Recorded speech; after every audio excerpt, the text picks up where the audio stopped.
Okay, I'd like to call this operations work group meeting to order on April 21, 2025. We've got some public speakers, one online and two in person. Our first online speaker is Dr. Nakia Wiley. Oh, hello. My name is Dr. Nakia Wiley, and I'm calling to advocate for myself to see if the MMSD can find an appropriate position that is suitable for my qualifications. Hello. Hi.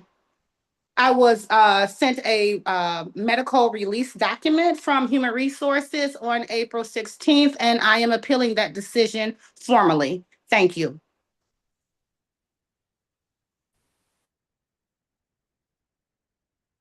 Thank you. Our next speaker is Darby Pugili.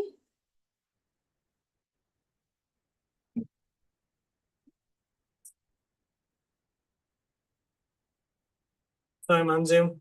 Yes, then you're on Zoom. Okay. Yep, we start the clock for you. Tell me when. Whenever you're ready.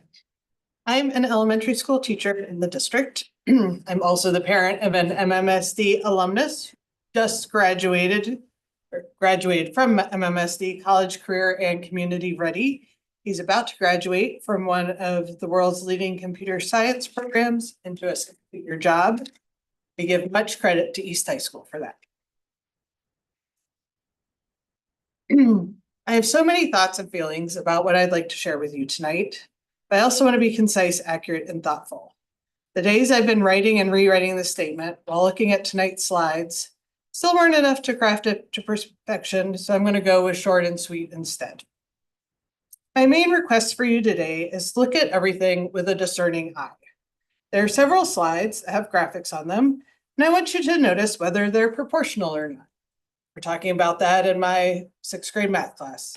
Now, proportionality. By the way, the meter about healthcare costs is not proportional when you get to that slide. And I understand that, like that one, they're skewed to make a point. But I would like you to notice when they're being skewed to make a point and not just take them at face value. There's also a slide labeled budget goals, which has a goal of reducing the number of sections below minimum of the board's class size policy, allowing for more targeted resources. Also, seems very intuitive, but I also want you to look at the specifics around that. If you have a school that has two sections of second grade and one class is one student below the minimum, combining those two classes creates a second grade class of 29 students. That's very different from a scenario with a school with 4 sections of second grade, where when you combine them into 3, they're 20. So again, notice details. Please look at things with discerning eyes. I also work at 2 schools, so I know that every school in this district is very different and has very different concerns. I talk to students, staff, families. And although they have some overlapping concerns from building to building, like class size and safety, there's also very different concerns from one school. Keeping all of that in mind while you deal with the big picture of the district is difficult, and I appreciate that you struggle with it. The laundry list that staff and families have for improvement, I think, can also be put under that general heading of look at everything with a discerning eye.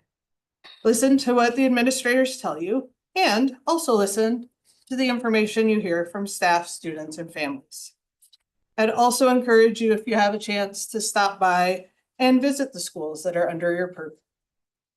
Thank you very much. Ooh, 3 seconds to go. That was close. Happy birthday. Thank you. Thank you. It's also my 49th birthday, and I chose to share it with y'all. Happy birthday. Our final speaker is Andrea Mizzarelli. Am I good to go? Okay. Yep, whenever. Hi, I'm Andrea Mizzarelli. I work at Wright Middle School. One thing that's talked about and been brought up a lot is allocation. April came the big allocation postings drop. There were over about 200 new postings on there. And I don't know if a lot of you board members are people who like to look on there, but a lot of teachers do, and often. Out of those 200 new postings, 1/4 of them, around 50 of them, are postings of 4 hours per week, 8 hours per week, or 12 hours per week or less jobs. I don't know of anyone how that's serving our students at one school, having a posting of a reading interventionist for 4 hours a week. Or I had other names, but I left it over here.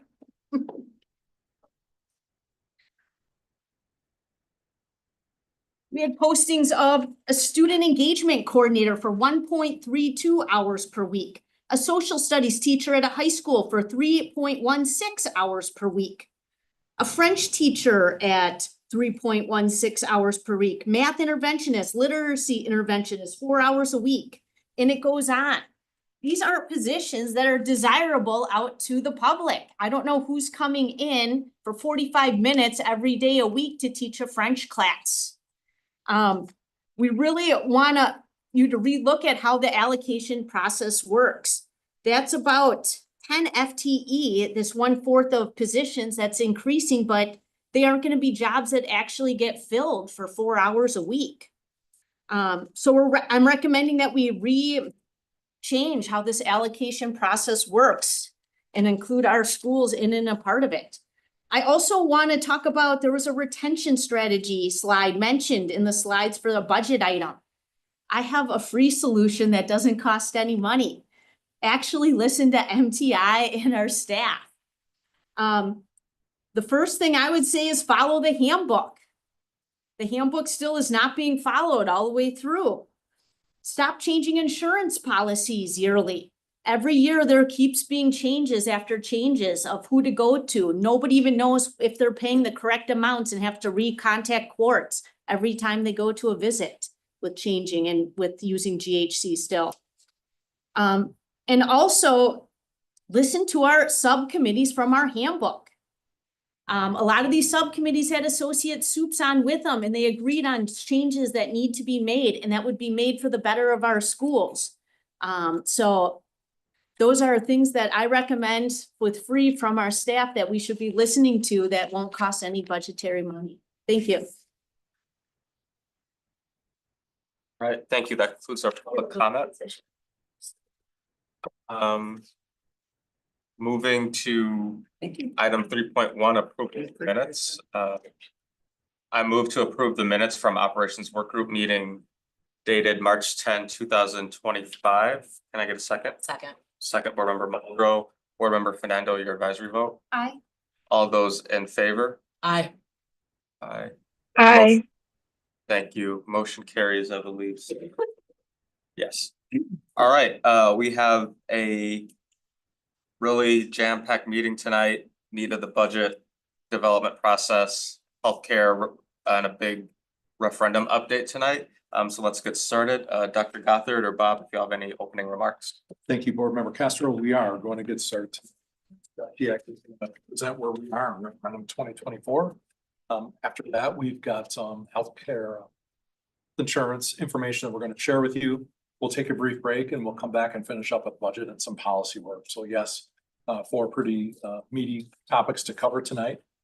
But again, we feel like it's important for us to have these conversations and make sure that we're answering any questions that you have related to our work for the end of the 24-25 school year here, so we can get started and continue our work in a really great way.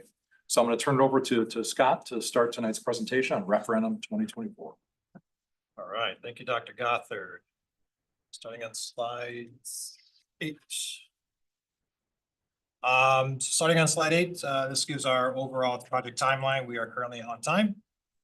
We are doing heavy work in phase 1 on our schematic design and also working through phase 2 and phase 3 to schematic design for pricing purposes, and also ensuring we're building the programming around what these schools will have inside of them as far as curriculum, teaching and learning. Next slide, please. Here's our timeline in a little more detail. So currently we're in the month of April. We have now started to receive back and working towards what we call a 50% SD review. It's the taking of the initial concepts of all of our teaching curriculum in our schools, designing working spaces within them to create the shell of the building, to also understand what is all the needs that our students will have for now and also in the future. And what are some community heavy events that need to happen within our schools, whether it's MSCR, extracurricular activities, community outreach, and also some things for our students and our staff to have accommodations for as we build those schools and look for now and also the eye to the future. Looking ahead through the month of April, we'll be reviewing some of those initial concepts and design schemes, matching that with programming that is being modified and adapted to where we're going and what we're doing. And then going back and doing price checkpoints against new designs or new concepts that are coming through. And also finding where the market's taking us, right? So we're also keeping in mind of tariffs, changes in our geopolitical schemes to ensure that we're taking all those things into consideration, right? We're thinking about now and also what may change or what may morph. What are challenges that may come across future in the designs to make sure we don't kind of corner ourselves. So we're really taking a full holistic approach. And again, checking back and forth, making sure that we're getting our cost checkpoints as we continue our SD development, as we push towards the fall. Then we start to transition to what we call detail work, right? So it's what's going to be captured not only from a high level, but what's a science room actually look like? How does the facility, the lounges or the lobbies and the receptions look like? And we'll start to get more and more validated input from our student, staff, and community to really pull that design together in our phase 1 projects to come up with that final. The final look is going to be expected right around first part of November as we transition to construction design criteria. We really have got the full holistic approach in the view, and it's meeting all of the targets that we need on time, on budget for our community, access for our community, and giving our staff and students the opportunities to get a better space to operate. Just kind of a foreshadow, in September, we'll do a lot more fall input sessions. This will be a community in our community, at our schools, to really understand what makes and feels for that community aspect, what gives them that reach. How do I feel in that school? How does it feel to me, and how does it feel to our students? So it gives them really good feel to make sure we hit those scope designs.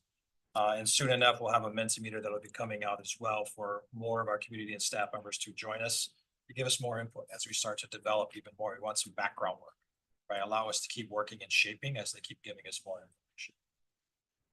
Okay, next slide, please. Some of the work accomplished. March is a very heavy month where we do a lot of public input sessions. See some of the slides coming forward. A lot of individual principal meetings. Like, how does your school function? Tell us more about your school. Tell us about how your schedule works. Tell us about, what's the day in the life of a student, right?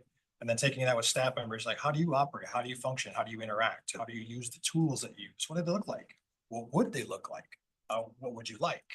So really getting that hands-on, boots on the ground, seeing it for our live selves, and not just a fictitious picture. Really understanding what makes it tick. And then we use that to kind of shape our first pass drawings. Secondly, here in April, as we passed kind of our first shell views of our buildings, now we're really diving deep into phase 1 schools, particularly, and also getting input from the other schools of how does this also function within? Tell me how many classrooms you need. How do they move? How would you like the traffic patterns to move? So we start internally moving the pieces, what they look like. And also with that is, what are the future outreach things? What are you seeing? How are you allocating for next year and the future years? Or how do you feel your neighborhood's changing? So we're doing a lot of heavy work at that in April and helping us shape that next phase of the design. So we understand that this isn't just a school. This is a community-based learning center that we can shape and do things for the future. Next slide, please. So here's a few slides that I'd like to share with the group. Sherman Middle School and Shabazz High School, we had adjacent community outreach. So we had some members of our staff and the comms team. We went door to door around our neighborhoods from these schools, about a 2-block radius, and really put flyers in order to draw the community in. What does it help us tell us what this school means to you? How does it feel to you? They talked about traffic. They talk about adjacency of students, how they interact with students. And then how about what if scenarios, right? What if you had an evacuation? How does this look? And really got them to be part of our community. Some of their older folks, some of their very younger folks, and future students. So they really got this engagement piece of knowing we're not just doing it in a vacuum. This is for the community, right? You guys had voted. We need your support, and we want to make this a place for the community, not just a school for being a school. Same thing, next slide.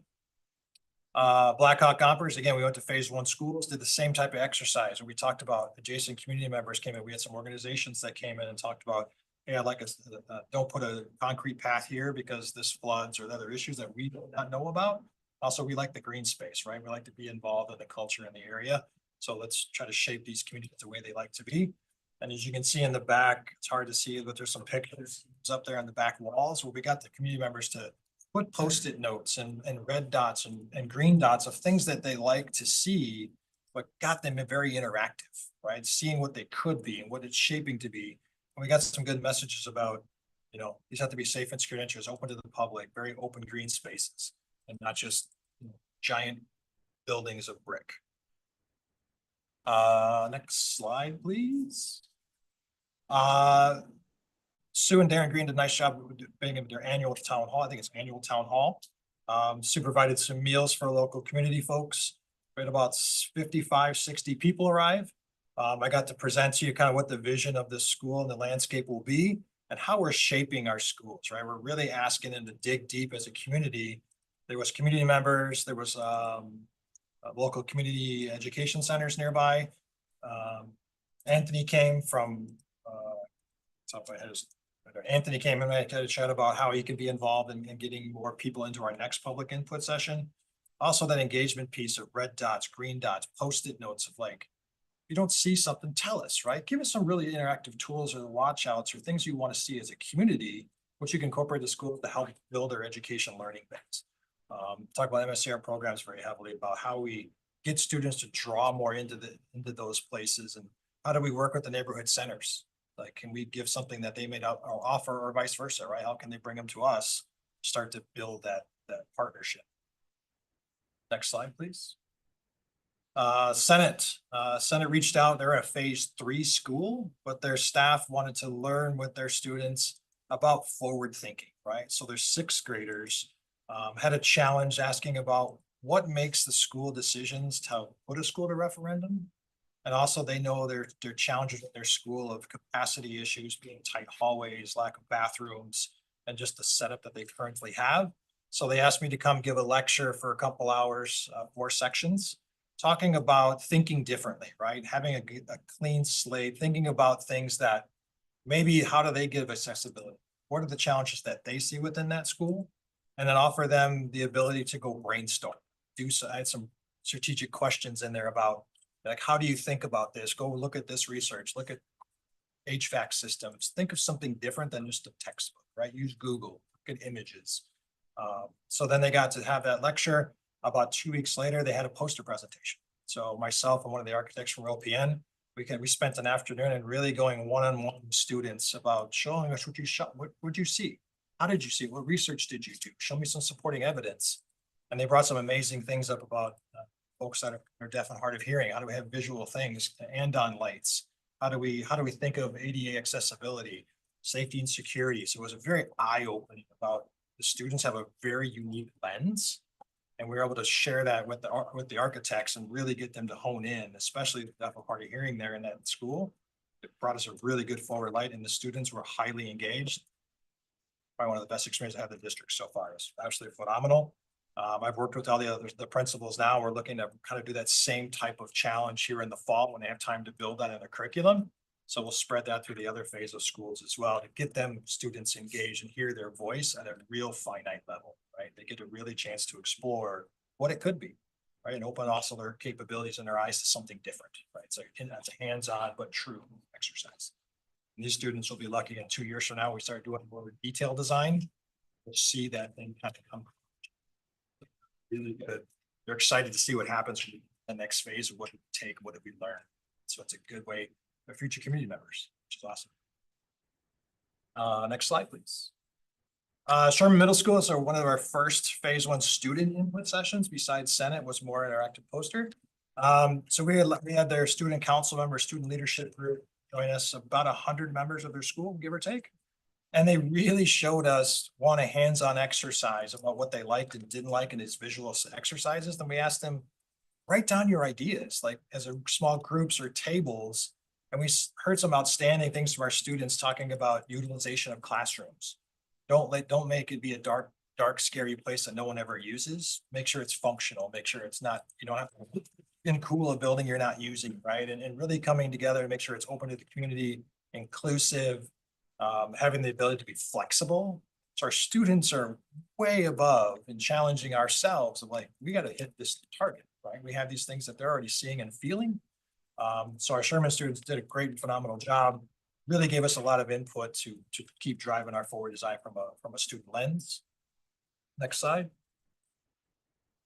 Shortly thereafter, that same day, we had our Shabazz High School. We had about 28 to 32 students from Shabazz.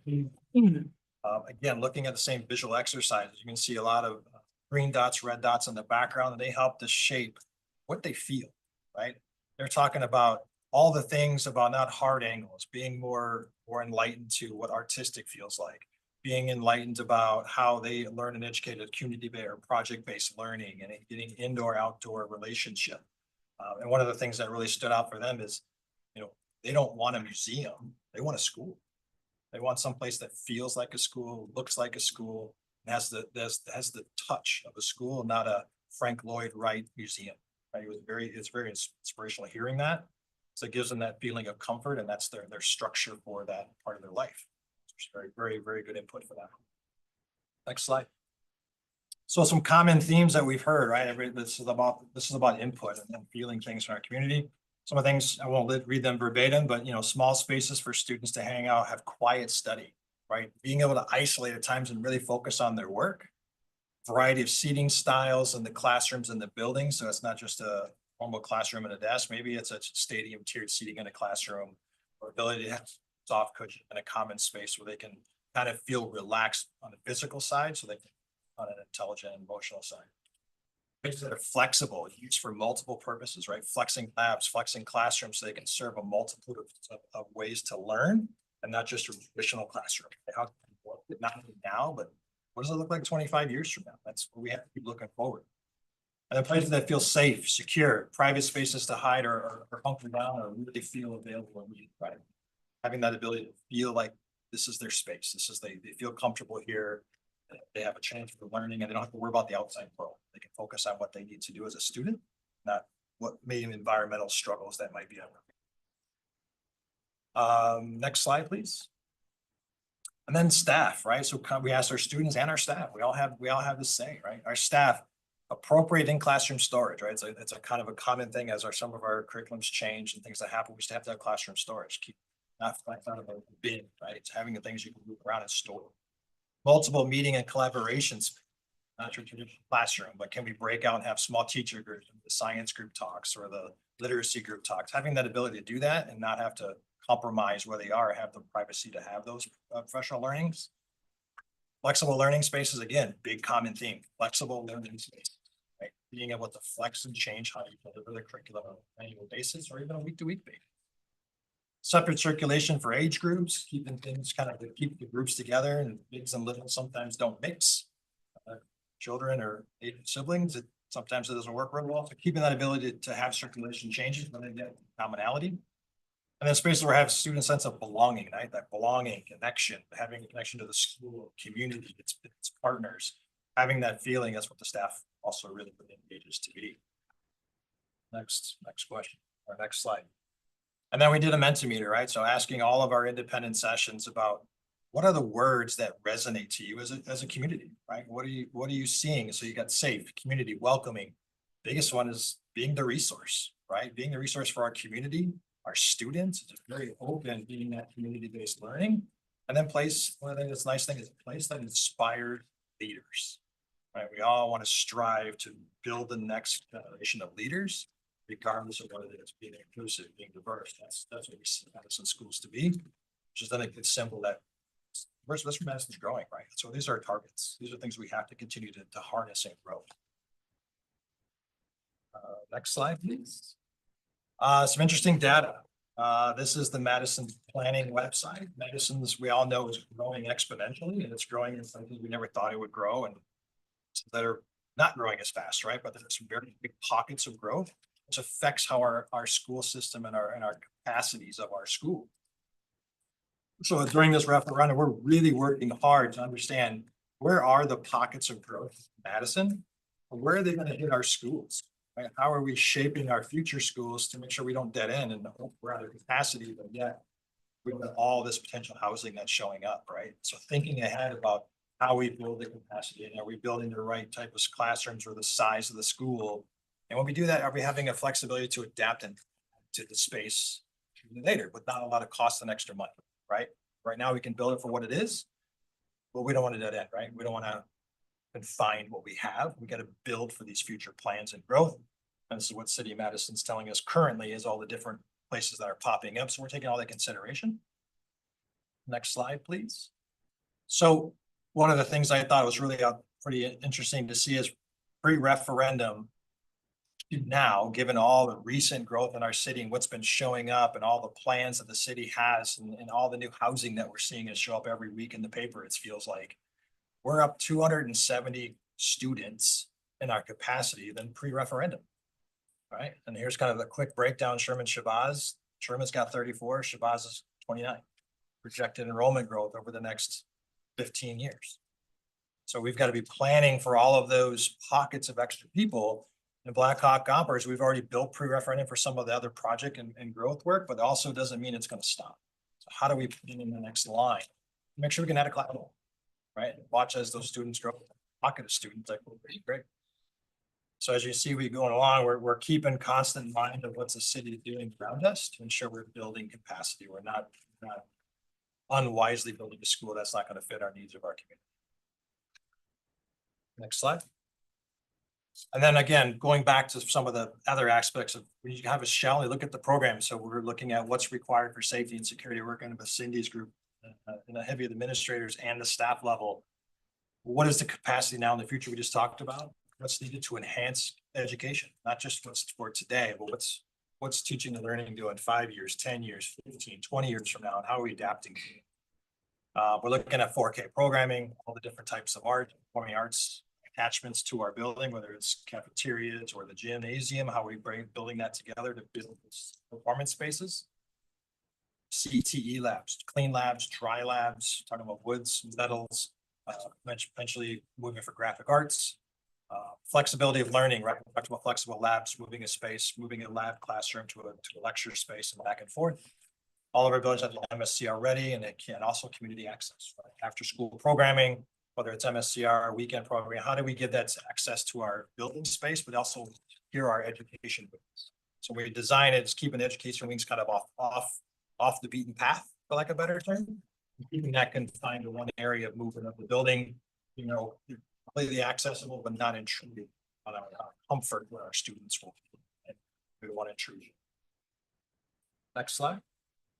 And here's some of our first pass, what I would call it, at the SD designs. Again, these will be morphing as we change some of our programming. This is kind of the feel we're seeing from the community and how those things fit into our spaces. So on the top two slides will be the Sherman Shabazz. Upper left would be kind of the Shabazz side. It has kind of its own identity. Its biggest thing is have a color challenge palette. And then the Sherman side is kind of the opposite side where it kind of blends and does other scapes.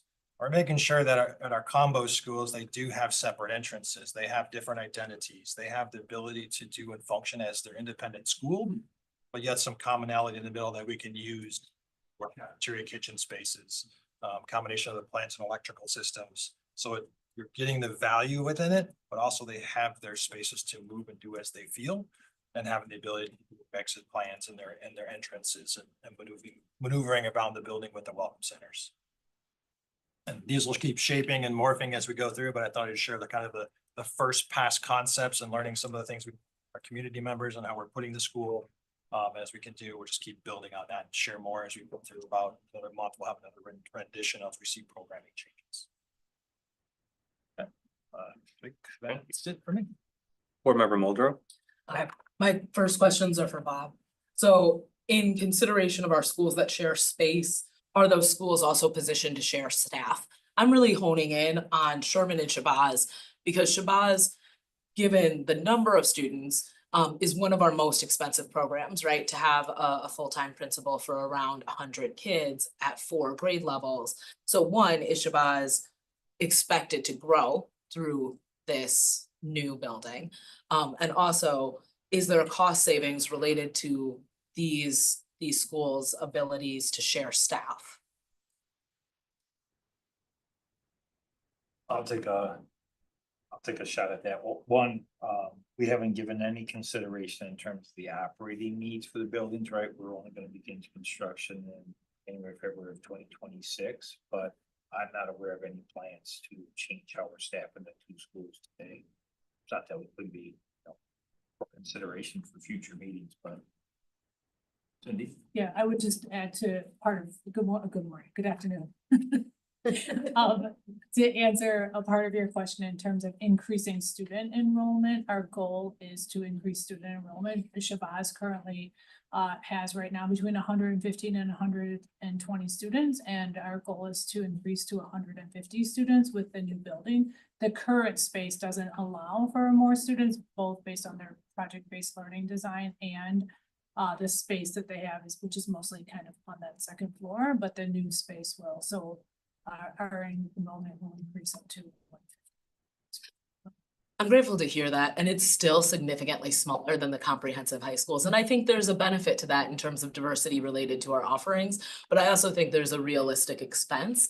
And I think there's some need to interrogate how closely we want to recreate what we're already doing, and whether or not we believe Sherman and Shabazz should always be in the same building, and if so, why?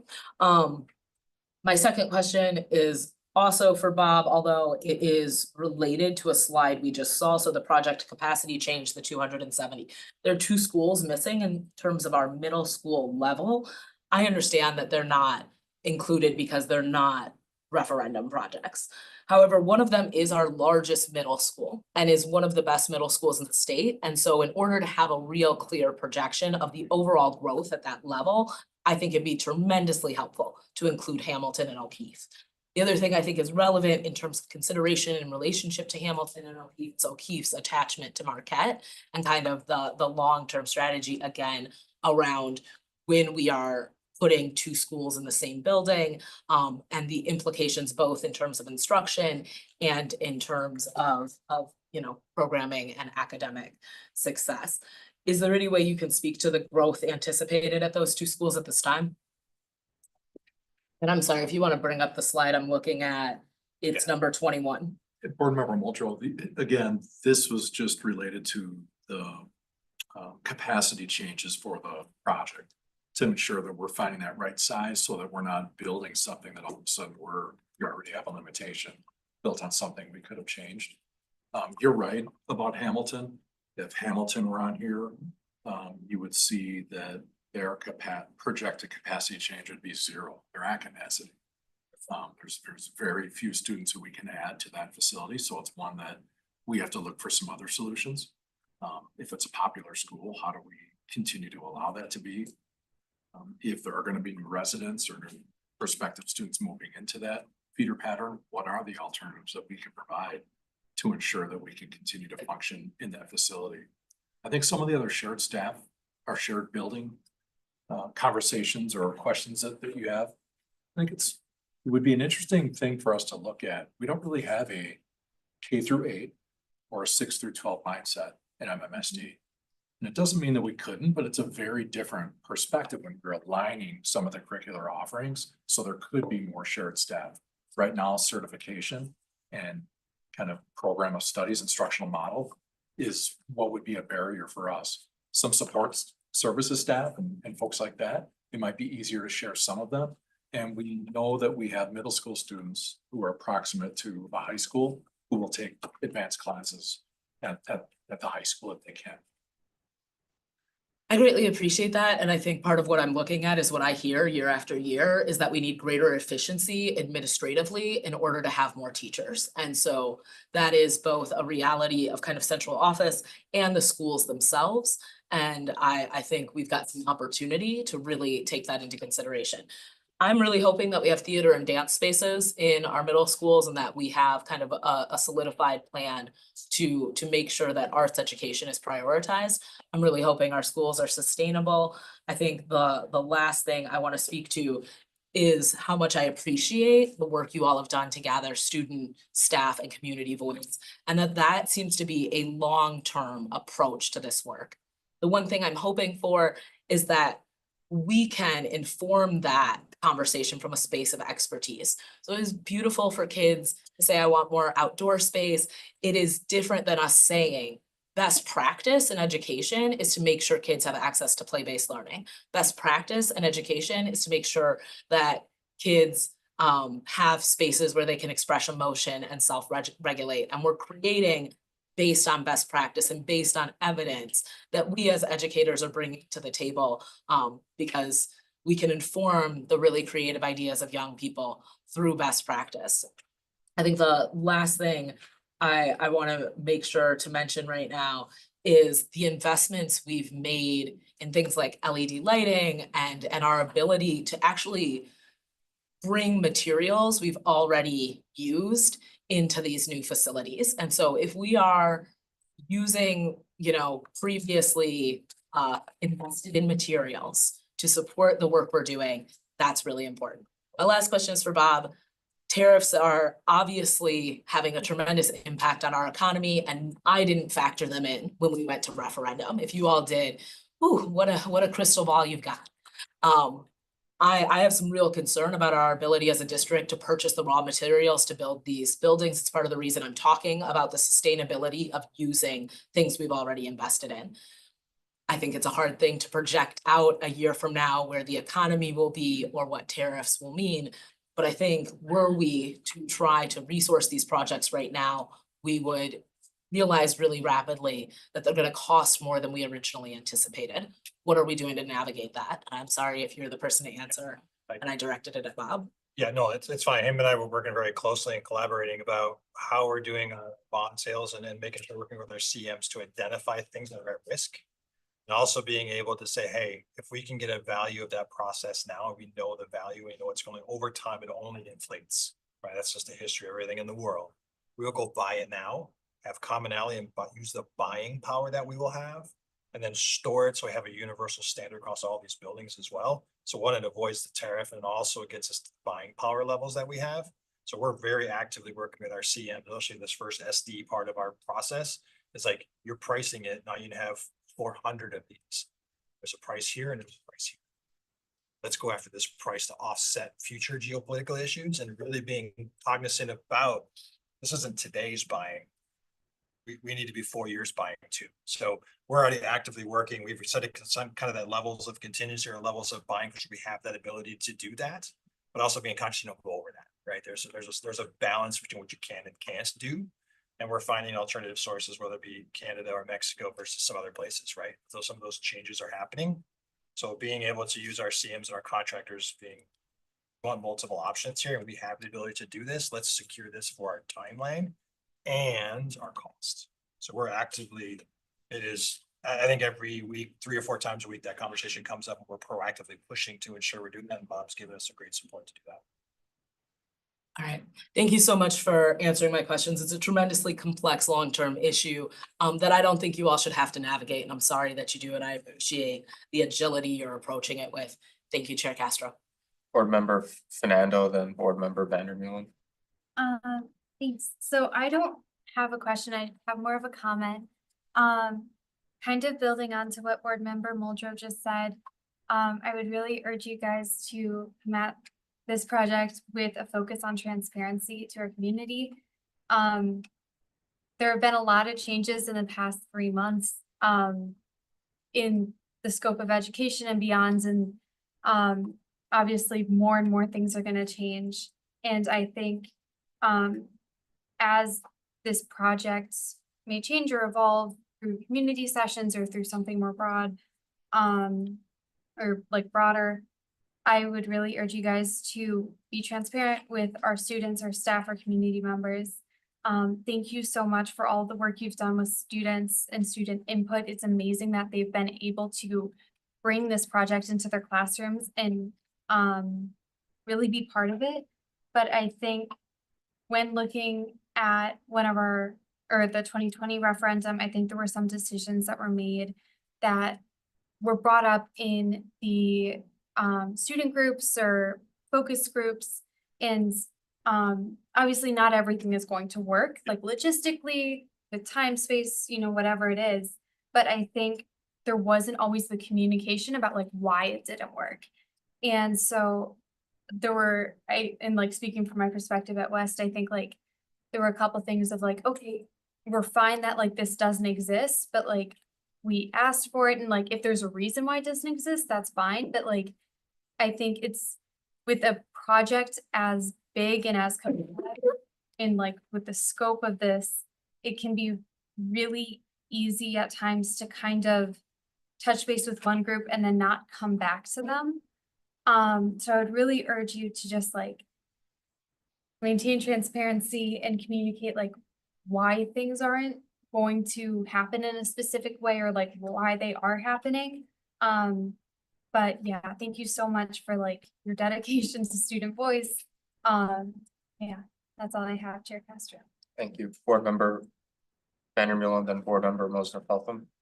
Yes, my first question, actually it's not a question, it's a comment. I'm a little worried on the whole the whole calming space. I grew up with the Blue Room, which was a nice way of calling it seclusion and restraint without calling it seclusion and restraint. Seclusion and restraint numbers have been up triple this year throughout the state of Wisconsin. So I seriously don't want that to be a backdoor into that, and it really kind of terrifies me that that could be done in that manner. Any of those rooms, I want no locks on the doors whatsoever. Because there's too much of a chance of it turning into the Blue Room again. Negativity. And I can't go there. That's all I have. Thank you, Board Member Mosner Feltham, then Board Member Nichols. Hey team, thank you for this presentation. I want to make sure that I understand a couple of things. One is the one that has projecting building enrollment capacity, and you said that the map is from the City Planning Commission. Yep. So like what should I understand from this map? The red dots are what? These are all the permitted places or people looking to put establishments in our city. Some of them are restaurants, a lot of them are high complex buildings, whether it be multi-unit residentials or changes of how they're, like, you know, you can see like a demolition permit for a future potential residential spot. There's a lot of detail on the dots, which I was just kind of shows really what's happening in our city, far west, central, and the far northeast, right? Or the far, they call the central near Hawthorne. Okay, so does your team then have like a table where you've got our schools and sites and then like city permits and estimated number of increased housing units? Like how are you keeping all this together when you say we're considering it, we're thinking about it? Because it's not like I hear, like we talk about it all the time. Oh, we got to be considering where the city's going to grow. We got to be considering all this stuff. So I'm really curious, like, how are you, when you say we're considering it, like, what does that mean in your open tabs, basically? Yeah, Cindy and I could talk. I'll start. We've got a kind of, I would say, a task force, but a group that's constantly looking at what developments are coming, how many potential units it might be, how is it shaping, how many units does it bring, what is it changing to the area around it, and then looking at where they pocket the growth, right? Aberg Avenue is a big pocket, far west, and then we have a feature coming up in about 2 weeks, kind of a site review, like what's all popping up in our city, taking this information and really digesting the work and understanding what this is going to change for our utilization and capacity of our buildings and how we have to learn to shape in that community and look at where the population's coming and going, right? It's pretty scary in some areas. You see everything all one area, and then what's directly, you got a school 4 blocks this way and 6 blocks that way. How do we plan for that? So we have a group that's working on that pretty heavily now. We meet about once a week, really understanding of our own internal spreadsheets of where it's popping up, and we constantly keep it updated. And then physically doing work in anticipation around what's going to be looking for this particular referendum, or what maybe 28, right? Or 26, when is the students going to happen? When would it shift to? And then working with the principals, some of them already know, I'm going to see this next year. Can you help me? And how do we work with them preventatively or ahead of time so we can start being ahead of the curve? And Cindy, if you want to add. No, I think that Scott said it all. The only thing I would add is the magic idea of trying to understand if these are current students just moving within our district or new students to our district. and trying to continue to figure that out. But Scott named everything else. We are paying attention to all the growth and what that means for the impact on our schools. And we'll continue to talk about that both through the referendum and in other ways as well over the next couple of months. Okay. Oh, go And on. Yeah, I want to add, Blair, which we've referenced, but I want to be really specific. The city of Madison has been very open to having communications with us. We've been working real closely with the Department of Planning and Community Development, the staff that provides support to the Madison Plan Commission. They have their databases, they have our layer of school district attendance areas, and we're continuing to work together and develop a more closely working relationship with the city staff to do just what you mentioned in terms of where's the plan development, what attendance area, and then get at the question that Cindy and we all have mentioned and we've talked about before here. That is, in terms of students and potential enrollment, are they students transferring within the district already enrolled, or are they new residents and will be adding to our enrollment? So, real excited about the partnership and willingness of the city of Madison to work with us. So it's real positive. Yeah, that's great news. Scott, did I hear you say that you were like at a meeting coming up in a few weeks to try and like make sense of the work that your task force has been doing? Yeah, we have a bus tour with our internal groups to see and physically go through the spaces, May 2nd. Okay. We continue to work as a kind of a group once a week, once a week, talking about how we annualize capacity, what our new schools are doing, and then more importantly, what the schools non-referendum are doing. How do we plan for around those, what they'll need, right? They continue to be, And board member Molsner felt them, I'll share with you. I mean, let's just be real about this. I've been hearing for months about new development taking place at Hawthorne. And Principal Siebert, has been sharing, I'm getting notification that this new complex is being built. And sure enough, a couple of months ago, our team knows this. I'm in the parking lot there and all of a sudden I feel like somebody's watching me and I turn around and this apartment complex is done. In fact, I drove by last week and there were lawn chairs on some of the decks. There's already tenants in it. Not only that, but 5 blocks away on Aberg and East Wash is another one that is going to be done very soon. Hawthorne's full. They're near capacity. They might have a few openings here and there depending on the grade level. But these are the kinds of things that we are going to have to confront.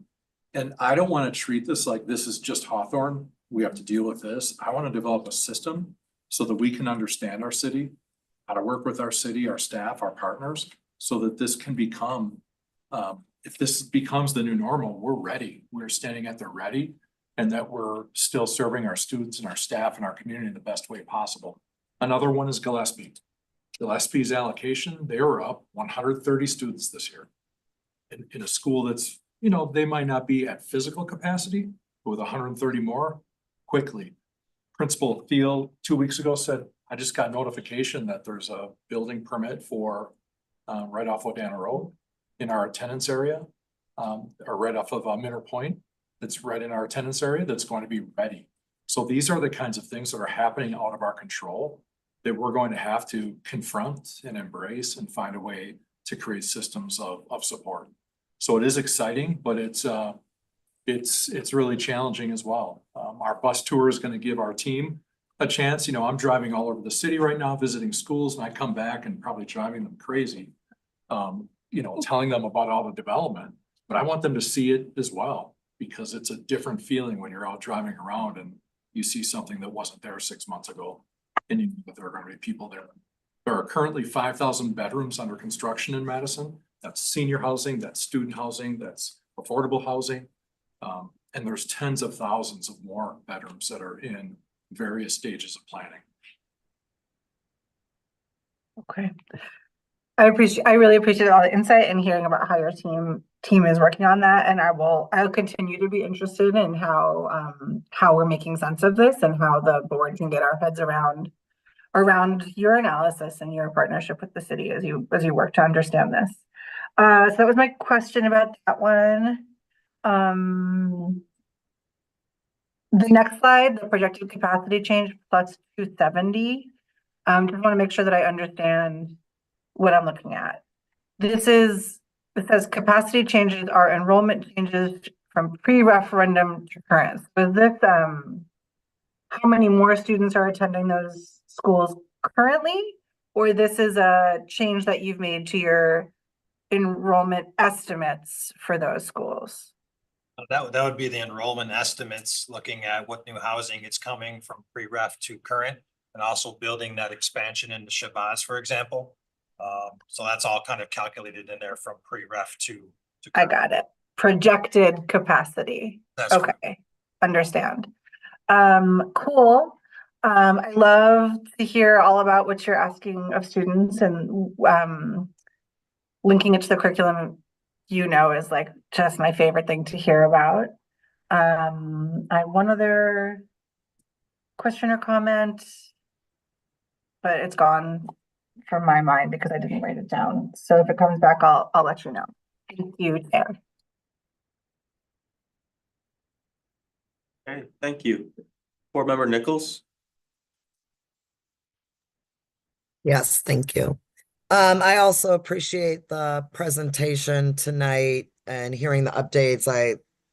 It's really nice to hear all of the engagement that's happening out at schools and with the respective neighborhood and communities that they're in. I do have I guess I don't know if they're questions or just points, but the one thing I'm wondering is, as you all are doing a lot of collaboration with the city around housing development and integrating that into your thinking and your planning, I guess I'm also wondering, is there that same level of collaboration with Madison Gas and Electric, or any of the folks that are working intentionally around our commitment to being more green in our new construction? I know we had talked a lot about needing to electrify heating, taking on some other measures to make our new schools more green, and I just wasn't sure if there's that same level of collaboration happening as you're kind of planning out for construction. Yeah, that's a great question. So we're currently planning geothermal at all the school sites currently. Making sure we have the accessibility. Some of our sites are challenged for potential geothermal field because of close proximity to the city wells. So we're working with the city of Madison, some of those challenges, what they are. In addition to, we're working with MG&E on electrification, bringing sub-services in, dual services potentially. So you have a critical response service and a normal production service. So working with them, they be collaboration and talking about if they are FEMA rated sites or not, making sure they're prioritized coming back on the grid. So what does that look like? How do we get them spots back on? So we're having a lot of those conversations with MG&E, especially how they're trying to give us redundancy, right? They understand the criticality of schools in our district, and understanding how our schools are the center of community. So that we've had a lot of good conversations about that, and they're giving us some alternatives, right? The IRA may or may not be there for this administration. So planning for what that backup might mean and what opportunities can they bring us as alternatives to ensure we meet our goals, right? Their goals are aligned with ours. They have a goal of 2050. Ours is a little bit than that. So we're working collaborative with them to make sure that common goals comes together. And there are different ways they're programming and how we can see it within our engineering group that's going through referendum schools. And they're tight communication. And we just had a meeting last Thursday with them specifically. What does that look like? How can you help us, right? So they're bringing engineers in, really helping deep dive to make sure we're hitting targets on a sustainability level, and then backtracking it to application in schools. And then how do we monitor that performance, right? Monitoring is the key. Okay, great. Glad to hear that. The other thing that I was struck by when I was listening to all of your engagement is my hope would be that there have been some recommendations that have come to the board through the superintendent's wellness advisory. And what was the name of that group, Cindy? The Healthy Kids Collaborative? All of that group. Yeah. So I bring this up because they, like, for example, that the superintendent's wellness advisory has also looked at things like access to fresh water, right? And the water bottle dispensaries and how far apart they are. You know, when you look at total capacity of a building, are students actually able to get the water? Are there enough of them by floor? So I know that's like it's down in the nitty gritty details, but I do think that it would be great to go back and look at some of the things that are related to kind of school design that have shown up through wellness and see if there's an opportunity to just make sure internally you're also referencing that if you have not already. Yeah, we haven't specifically seen some of the notes. We had a bioservices kind of feel, right? So where are the restrooms located? Where's the traffic? Accessibility to water bottles, right? Potentially putting them in classrooms, keep the student in the class, not wanting to wander the hall and maybe find some other things. So putting in the class accessible, having the drain and water there so you can feel part of that environment. And then also helps in security as well, where you're keeping kids and students kind of in an area where they know they're going to be in case of an issue that may pop up. So those are conversations that we're currently having as we're working on the schematic design and aligning our classrooms so we can be commonality of bringing a service up and splitting it, right? Or there are kind of different ways we can be very efficient in how we do it, but also give those services. Okay. Thank you. Thanks, Chair Castro. Board Member Simpkin. Okay, well, most of my questions were already asked. That's great. Thank you. I just have two more. One is I just want to give a little space to talk a little bit more about the environmental decisions that are going to be made for these buildings. So I'm wondering, as you're focusing in on getting student and staff input into the buildings, how are you balancing that with ensuring that we are creating spaces that are going to the least negative environmental impact in the short term, in the building phase, and then also in the long term? A lot other than those really big ticket items that you were just talking about. Yep. So our architects, we are designing to LEED-ish standards. Okay, LEED-ish. We're going to get to the point where we have LEED can be very, very subjective and it can be very certificate based. So we're giving the ability to have certificate based buildings, but necessarily pursuing the next level, which can really raise costs, right? So we're looking at every bit of materiality of our buildings, long-term, last for 50 years or more, and having the ability, one is giving back to the environment. We're taking or repurposing things in our buildings or previous buildings, whether it be demolition of an existing building and material for base for a parking lot or base for a new building is reducing that, what I call the carbon footprint, right? How do we repurpose those things and not bring in more materials? And also thinking about the environment of not taking trees down and how we put trees back, water flow, watershed space.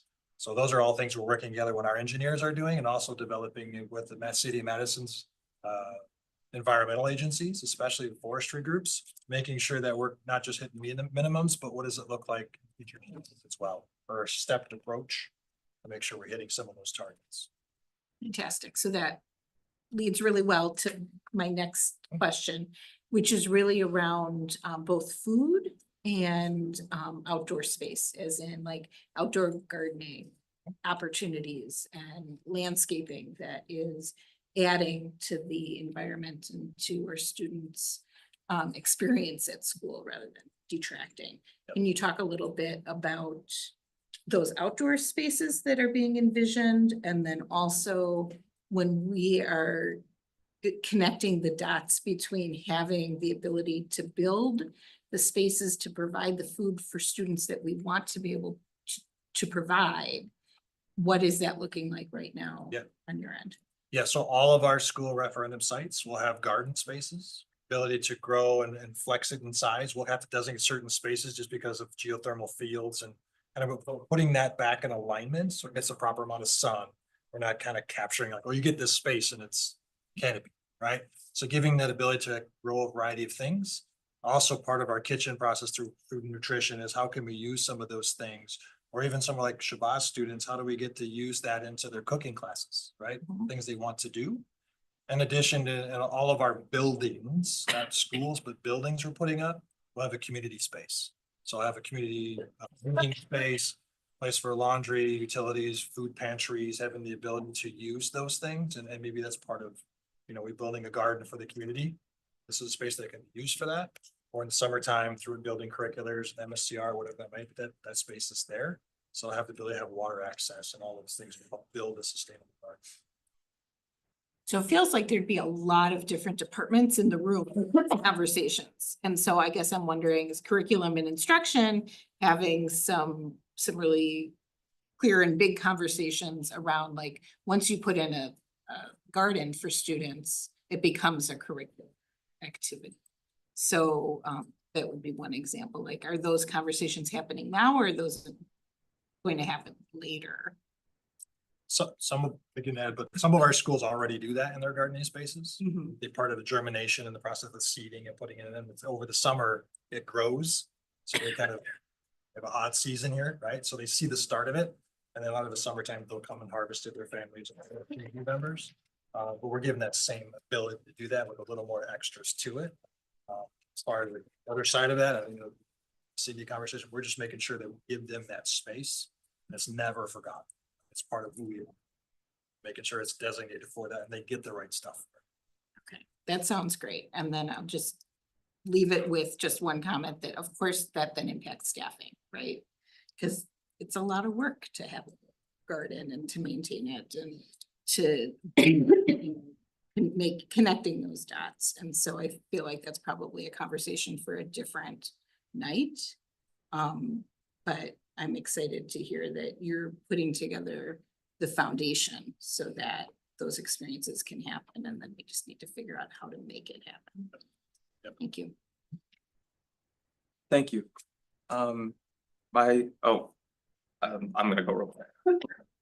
So my 3 questions are: one, universal for all of our schools. Where are we at with ensuring all schools have like a singular welcome center entryway? All referendum schools will have it. Okay. We're currently working through our school system, our schools that don't have them now. Mhm. We'll have 5 schools by the start of school year in August. We'll have 5 more we've added. Okay. We just did some transformations at Olson. We're currently working at Leopold now for safe vestibule. We've got a few more. We've got Hamilton coming on the docket. You're coming onto the scene as well. We've got them spaced out with those principals because it takes some heavier construction time. So we're kind of working with those staff to make sure we can kind of reshape some traffic and kind of get it done as we're going to the school year as well. We'll continue every year to add a few more every year as we kind of start seeing designs and implementation of those. Okay. To kind of keep increasing our security and safety measures. Got it. And then the second question is the questions about sustainability came up. A part of that is climate resiliency and like building with nature versus over nature. Could you speak to how we are trying to accommodate those principles in the new projects? Yeah, so a lot of our stuff with, for example, Blackhawk Offers has got a beautiful hill, using the landscape to do it, and also watching water runoff and making sure we're not adding to future issues, right? As retention ponds and holding things back and putting natural prairie in those retention ponds. So it gets natural absorption. There are some things that Madison's requiring us to do because of what it is. We're also trying to be good stewards of containing our own wastewater. And maybe there's chances we're talking about rain gardens, right? Can we capture water for the gardens in certain aspects? There are some members that will be more active to do that. So some of our students, like, how do we get engaged, or their nonprofits to help? But we're actually working with kind of making sure that we don't add to our environment, right? How do we self-contain? How do we pull back and build what we have and really make it set into the land and look natural? Not just, we just built a giant piece of art. Yeah. That makes it change the landscape of what it is. Okay. Especially Blackhawk version, we've kept some of the background hillsides and set it into the ground, utilize that ability. For sure. And last 2 very quick questions. last time we talked food and nutrition update, we had mentioned the possibility of having multiple distribution centers throughout the district instead of just at Flom. Have we considered that for any of the new construction sites, since they'll have presumably new kitchens and all that? Yeah, we've started those, I call this hub and spoke type of questions already. So part of our design, we're not to the kitchen side yet, but that's one of the agenda is like, how do we make this a mini production center? Potentially for this school, and depending what our budget constraints and where the board wants to go or how administration may change this, is having the ability of flexing. Hey, I've got one here and I can support these 4 schools. Now this can support these 3 schools. You know, Flom can support these, and the high schools also can support. Yeah. And so it's a staffing model projection. We're starting to work on those models now of what if, right? And you have to do some heavy thinking about how much staff would you need, how much can you produce safely, how could you distribute it? So we're having those initial conversations actually already, which is good. Cool. And then last question is on the topic of enrollment and schools at capacity. Has the team kind of assessed what schools could accommodate an expansion, like expansion wing, for example, if they're at, if that would make sense for that building or for the enrollment area? I can tell you on some of our existing schools, we're having some early conversations about converting spaces that we have. So those are some non-refs, but then I can tell you in our ref buildings especially is, what if they grow? What if they jump by 150 or more than we're building in for the capacity and extra spaces we're aligning for? We're setting up our utilities to be like, hey, this is where it would go. Okay.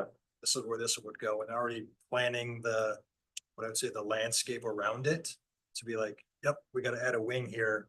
We already have the design. It looks like this. Utilities are here, so it cuts down the next. It's easy to put it in now for a few dollars than a whole lot of dollars later and rerunning things. So for our ref schools, we're kind of planning that growth of huge expansion. And then our existing schools, we're kind of, as we see the part of our capacity growth is like, all right, let's really deep dive into these right now, because there is some design issues and just mechanicals. What can it support? How can it support? So as we're kind of shaping the capacity issues, we're trying to realigning of what takes priority. We have 52, right? So where's the hot pocket of maybe 3 or 4 schools here, 3 or 4 schools that are doing the work on those versus kind of coin and that's not where we wanted to go. We've got a great design that we may never use, but let's be focused and intentional. For sure. Thank you. Board member Banner Mullen. Yes, question, I'm glad we're discussing spaces and projected allocations for the future. How many teachers are we meeting with on a weekly or monthly basis on this committee to see if this is feasible? I guess I don't understand the question. Are there teachers as part of the group? Yes, we've had input session with most of the schools' teacher sites, and we have more coming up for Gompers as well. And is there any teachers assigned to the main group? The main group, the referendum group? Yes. No, there's not. We're giving that feedback and taking it and going kind of back and forth once you start diving. Would it be easier to create a spot for like an SEA or a teacher to advise? Something to consider, yes. I'm trying to find outlets. And then my last one is on the fire drills and safety plans. And this is just a comment. I know you asked the neighborhood, that's wonderful. I'm thrilled you're going door to door, but can we please make sure that the disabled parents of disabled kids know where their actual safety stop was? For a long time, they didn't go to the original stop. It happened to be too far away. Yep. And I'm worried in case of an emergency. Yeah, we're building a very comprehensive life safety plan. I appreciate that. Thank you. Those are the two. Thank you. Board member Pearson.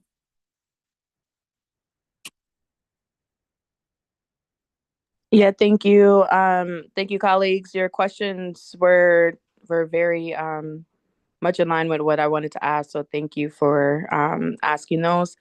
I guess I just wanted to ask just a question about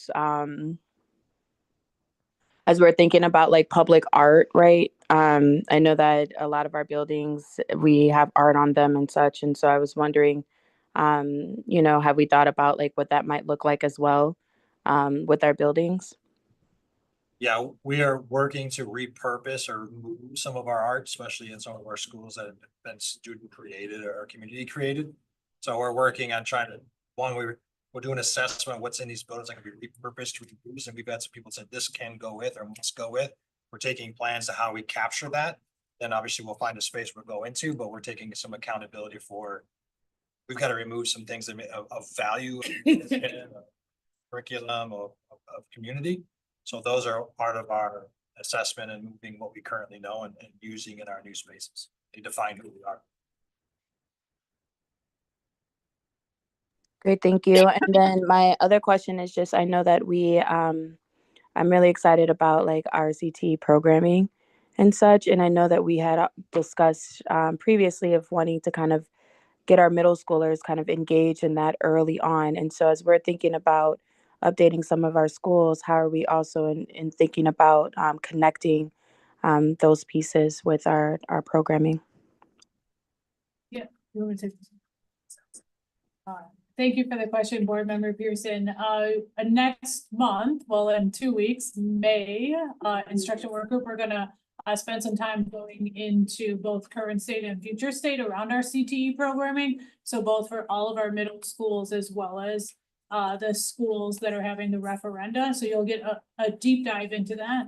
But the short answer is the courses that we're going to be offering at our middle school will all be the exploratory options to set students up to be able to enter into the coursework that we have now in our high schools and taking advantage of the lab spaces that we just built at our 4 comprehensive high schools and Capitol High for high school. So we're creating a really nice pathway for students and that'll be of our middle schools, not just at schools with their referendum.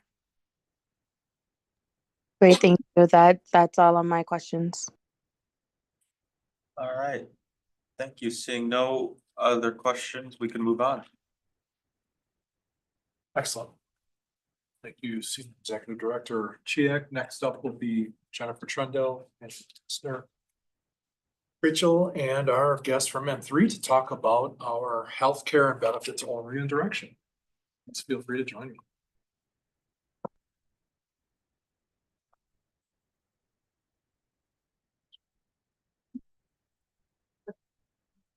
Sure, I will do that. Thank you, Dr. Gothard.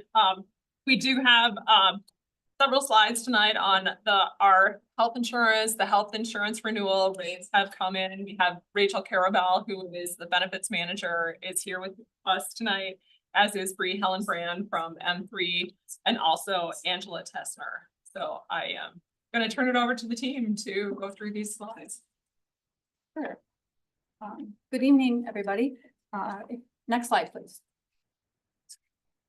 So this is a history of our health insurance rates. This probably looks familiar. We shared a very similar slide last month. It just goes back in time, if you will. So currently we're looking at a rate renewal with courts of 15.9% on top of our current rates and with Dean of 13.9%. This is the same courts last year in 24-25. But it is a lower rate increase than Dean proposed last year. And then 23-24, we've got 2 items there just as a reminder. We went into 23-24, assuming both of our plans at the time, Dean and GHC, would abide by rate caps that had previously been agreed to, but GHC did not. So in actuality, we ended up having to switch to courts. And so we saw that 13.1% increase there. Dean did about the 3.5% rate cap. So that's just a little reminder there. The next slide. Again, this should look familiar. It really just shows how those who are enrolled in health insurance break down by category. The biggest kind of purplish, bluish category there, those are our teachers. And that represents the largest group of employees enrolled in our health plan. Next slide. This one is also a reminder or reminiscent of last month's meeting. Again, it shows where the health insurers are as far as their goal from a funding perspective. That's the kind of dark green slide there. They would like to see our premiums reflected as relative to utilization about the 90% range. With courts, we're currently showing over 100%, 106 for courts and 117 for dean. So what that means is really that they are paying out more in claims than they are collecting in premium from us. Next slide. So this is what we're looking at for 25-26. We are projecting that the employer share of the premiums, the impact to the budget, is going to be 84.4 million, based on the renewals that they have submitted to us so far. This is an increase of 11.3 million. That's a 15.3% increase across both periods. And that's based on our current plan, are summarized at the bottom of the slide. Next slide. This is a new slide. It really shows what the impact of these rate changes will be. It's a lot of numbers, I know, and I apologize for that, but I'll kind of walk you through it. So the top set of rows there, that's the total monthly premium. The middle set of rows there, that's what the district paid. And then the bottom set of rows is what the employees pay, what their share is at an average of 6% premium. 6% is what our teachers and a couple other groups represent, or what they share as a percentage of the premium. It also happens to be the average across the district. And then if you look from left to right, there are current premiums on the left. The next set of columns are what the new premium would be in 25-26. The third set of columns there, that shows what the monthly increase will be for in total for the district and for the employees, and then what the annual increase is, the last set of columns there on the right. So you can see, just looking at the top row, for the courts plan, this is for the HMO, that's a monthly increase of $127 for a single plan and almost $340 per month for a family. Next slide. We also wanted to share some information with you to remind you that retirees pay the full cost of the premium. So these rate increases do have an impact on our retired employees. And this shows how many retirees we currently have are non-Medicare, so before age 65, that are on our current plans. So these numbers represent what the new rates will be and what the impact will be to those. So again, that for courts, if they're on a family plan, it's almost 340. If they're on a dean plan, it's going to be an increase of $323 per month. Next slide.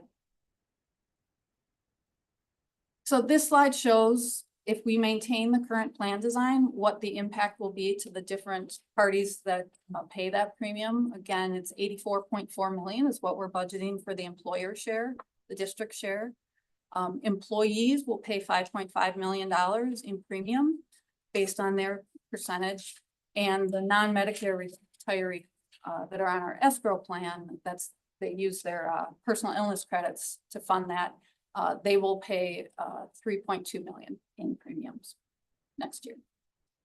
We do have a few options to modify the cost sharing if that's something that the district is willing to explore, and we've got a table that shows a few different options coming up. Next slide, please. We just wanted to point out a few things. In order to get additional discounts from the plans, the district could increase the cost sharing, and this is the feedback that we're getting from the plans, that they would really like to see this. Costs are going up, and if the cost sharing pieces don't keep up, that means more of the burden falls on them, and somebody has to pay for that. And when I say cost sharing, I mean the plan deductible. That's the amount that is paid for the plan paying co-pays, which is the amount to visit that you can pay, or any co-insurance. That's the percentage that you pay when they use service. And there's a couple of things to think about. Increasing the deductible usually has the largest financial impact. Even a small increase in premium can generate a substantial amount of savings. Increasing the office visit or the pharmacy co-pays, that can generate a lot of savings, but it's spread out across more people. Those are the services that are used by the most individuals, and so that cost would be spread out across more people. Increasing co-pays on certain higher cost or cost drivers, we call them, things like specialty pharmacy, emergency room use of specialists rather than primary care, increasing the cost sharing or the co-pays on those kinds of services. While it affects fewer people, it can help drive people to lower alternative approaches to care. Co-insurance, that's a percentage amount of the services that people use. We don't currently have co-insurance, but sometimes it can be effective when the price of a service is known upfront. So for example, durable medical equipment, that is something that someone purchases and know that dollar amount upfront. And durable medical equipment, those are things like wheelchairs, CPAP machines, breast pumps, nebulizers, things like that, equipment that people actually purchase. So co-insurance is oftentimes used for cost sharing when it comes to durable medical equipment. Next slide.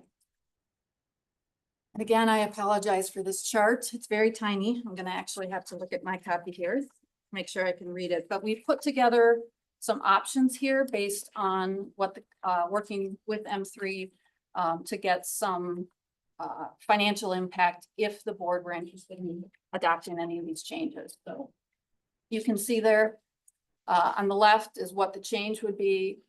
That percentage in the middle, that would be if the board adopted any of these, what that percentage change would be to the amount of the renewal.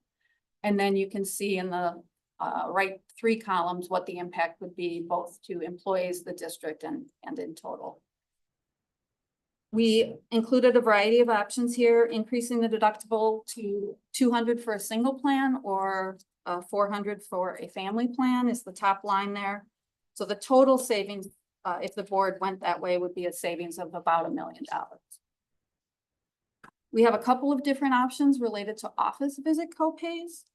The first one there is our current office visit copays are $20. So and it's for all of the office visits. If we increase the primary care copay, the copay when they go to see their general practitioner, their OBGYN, if we increase that to 25, and then for specialty care, say the cardiologist, the nephrologist, the neurologist, those types, that copay would go up to $50. If the board adopted that, that would also be about $1 million in savings.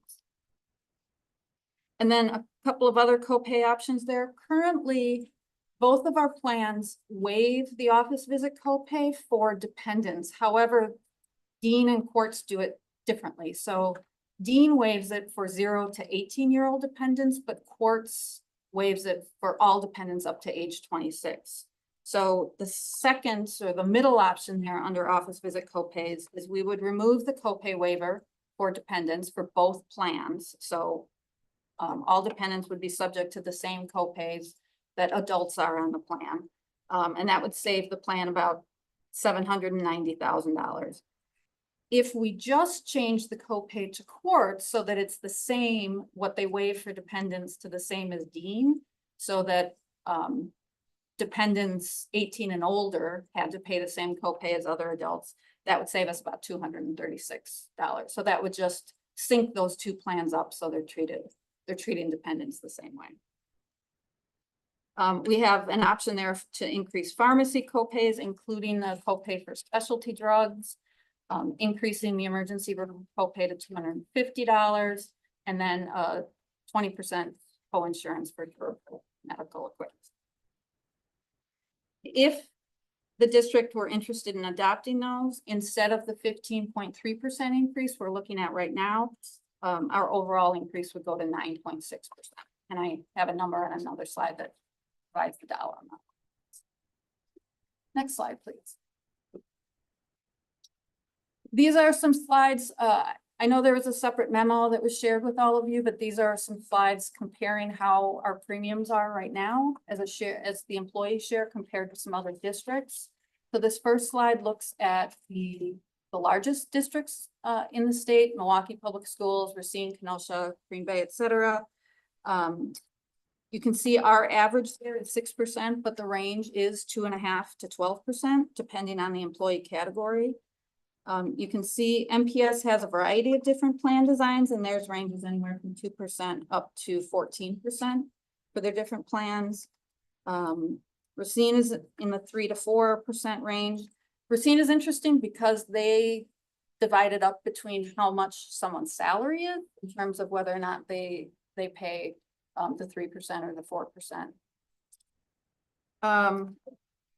Kenosha is at 6% for its lowest salaried employee, 12% in Green Bay.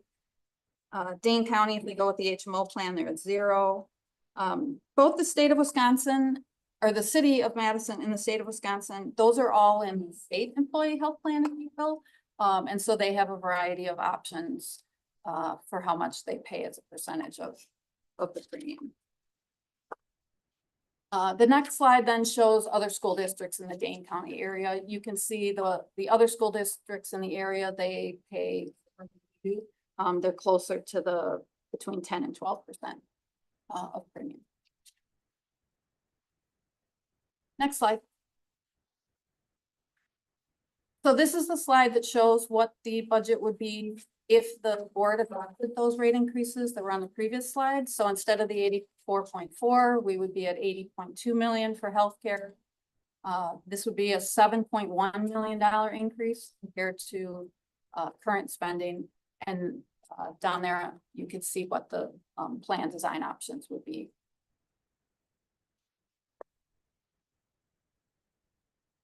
Next slide. And then dental insurance, this is the same slide that you saw last month. We're going to budget 3.8 million for dental coverage. This is our most popular plan, if you will. We have the most employees enrolled in dental coverage. That rate will increase by 4% next year, which is the same as what it increased last year. Next slide. And then other insurance renewals, there will be no change for life, short-term disability, or vision plans. We're in the middle of rate guarantees. They're the only one of these 4 that will increase is long-term disability, which is expected to be quite big. I think that's. Okay, thank you. Before questions, just what is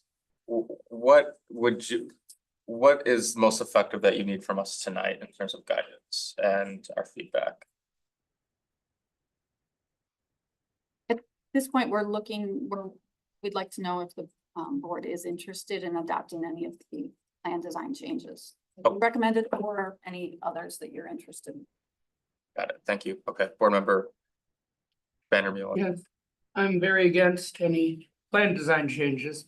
One, because I don't believe they're effective in the long term. 2, we have already made it so that the hours are almost impossible to use medical care unless you go to an ER based on the amount that staff works. It doesn't fit into a normal workday. So I'm not sure how they could avoid using the ER. That worries me. And the other reason that I'm against plan design is we have individuals who have we want teacher retention. Let me start that again. We want teacher retention. So-and-so teacher has worked for the district, say, hypothetical, for 10 years. Suddenly they have a child, so they need an OBGYN, that cost goes up. Child with special needs to see a neurologist, needs to see a pulmonologist. So now they can choose whether to stay with the employer that supports their family or the employer who decides that their child is expendable and can charge that. I don't think that, to me, it's a question of humanity, and it has nothing to do with any of you guys. You guys have done your job and done it well. But the system, very simply, we're large enough that we need to put pressure on the system, very simply, to state that this is unacceptable. The health of our individuals, not for negotiation. It needs to be set at a reasonable price for individuals, and that means all individuals. That's just my belief. That's always going to be. I think the best we can do, what I think I would do if it were me, is to remove Dean as an option because it's the least popular. To go to courts and ask the courts if we could increase the membership share. If you could do all of us, what is the best you could do is the way I would do it. But again, I'll probably get 8 million emails telling me I'm wrong, and I may be. And I'm not an expert on this, so I defer to that, but I don't think plan design is it. That's my 2 cents. All right, I'll go. I just wanted to confirm because I know the idea was floated, I think, a month or two ago. I just wanted to confirm that we dropped the idea about no longer having health insurance coverage for part-time employees or employees under 19 hours. Is that correct? That was our understanding of the direction where the board wanted to go. Okay, good, thank you. My overall sentiment, I guess, is that these rate increases are not sustainable for the district to continue to cover entirely on our own from the budget, and so sadly, it does seem like we will have to accommodate or at least try to share kind of these rate increases, share the pain in the most equitable way possible. If that makes sense. So I'm open to hearing what my other board colleagues are open to as well. Board Member Simpkin. So I won't be voting on this because this is my last meeting, but this means I get to give my 2 cents. People can get mad at me and that's okay. This isn't a district problem, right? This is a societal problem. This is happening everywhere for almost all employers. And I think it's important to keep that in perspective, that there's only so much the district can and should be trying to control in this situation before it takes over our ability to put money into other as like smaller class sizes. And so because of that, I think that the options that you have presented are a reasonable start to having some cost sharing with the staff at the district. I saw that when you provided both those charts showing the different employer contributions, for a school district, you know, we are really generous compared to the other neighboring school districts. When you look at other large employers in the area, we're pretty much on course, but they have different funding abilities and different funding sources. So I don't know if that's a fair comparison for us. So, and I do appreciate that our district does have a tiered approach to how much we are charging our staff so that those that are at the lowest income bracket are making the least and will also, you know, I'd have to look at the set of recommendations again, but potentially be less affected by some of the changes. Is that true? Okay, hold on. Can you pull up that slide, Jesse, with the changes? Slide 43, Jesse. I believe is what Simpkin's referring to. Not this one. No, not that one. It's, one? Yes. So just thinking about this. So their monthly payments are on a tiered system based on how much folks are being paid in our district. It does look like this would then, everybody would be affected equally based on these proposed changes. Right, so this is, I refer to as cost sharing. That's a term that covers deductible, copay, and co-insurance, which are charges that the user, whether it's the employee or their dependent or spouse, would pay at the time they receive services. And it's regardless of the employee category or the income level or any of that. These are the changes that would apply to everybody that's enrolled in the plan. The other slides are talking about the premium, which is the monthly amount or the amount that comes out per paycheck that goes to pay the premium. Okay, thank you. So there has to be, I believe, some cost sharing that's gonna be taking place as the healthcare costs continue to rise far beyond any increases that we receive in funding.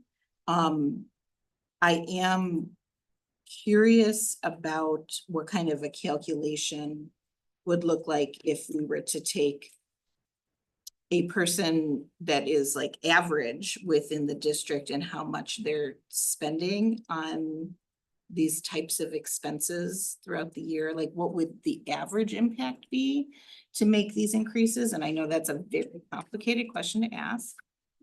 But I am agreed, like when I'm looking at this now, well, for our very lowest income employees, this will have, right, an outsized impact.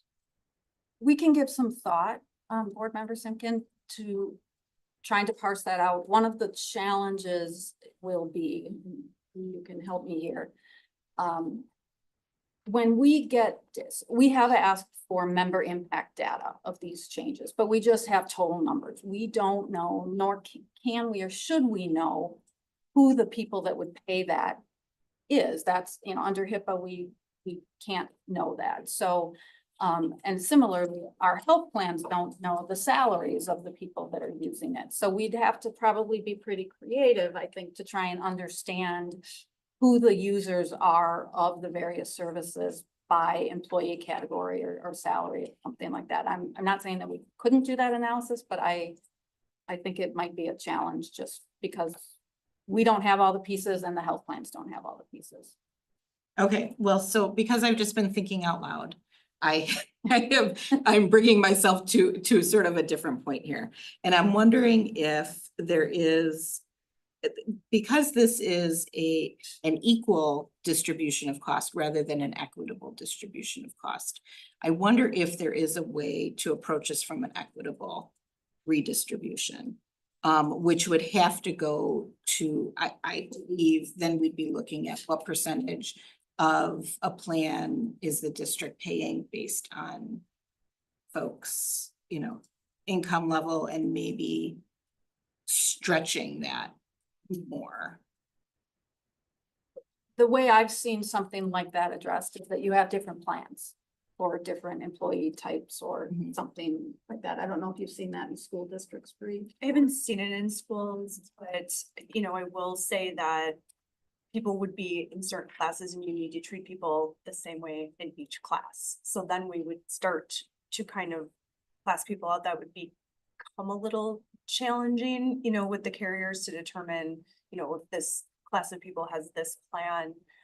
You know, when we do look at these changes, we really try to push on the carriers to get as much information as humanly possible that they can share with us without violating any you know, HIPAA laws. That how is this going to impact our staff? I mean, you know, that's first and foremost on our mind when we're going down this road, so we can get deductible, you know, who's met their deductible. But to Rachel's point, it's tough for us to drill down because we don't know which individuals those are and how it would be tied to salary.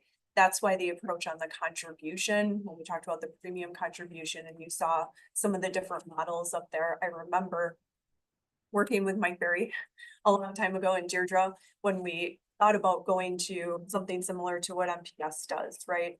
And so that's how that kind of came about. But then you see there are some other districts, I think it was Racine who you brought up, that has different premium contributions based on salary. That's something we could control because we would have that information and it could be tied to the premium contribution. It's more challenging to tie that to actual utilization of the plan, meaning the deductible and the co-pays. That's right. And I guess that's where my brain, after going in that spiral, that's where my brain landed was, right now, Jesse, could you bring up that particular slide that talks about, so we're paying between 2.5 and or staff are paying between 2.5 and 12%. And so I would wonder if we wanted to achieve a similar cost saving measure, but do it in an equitable distribution rather than equal, if that range, what it would look like to expand that range so that perhaps we could have the folks that are making the most in the district pay a greater percentage. That's possible. So, okay, so I'm gonna stop talking because I'm not gonna, so I'll pass it along to. Actually, I kind of like that idea. Okay, Sorry. board member Feltham, then board member Muldrow. Thanks, Chair.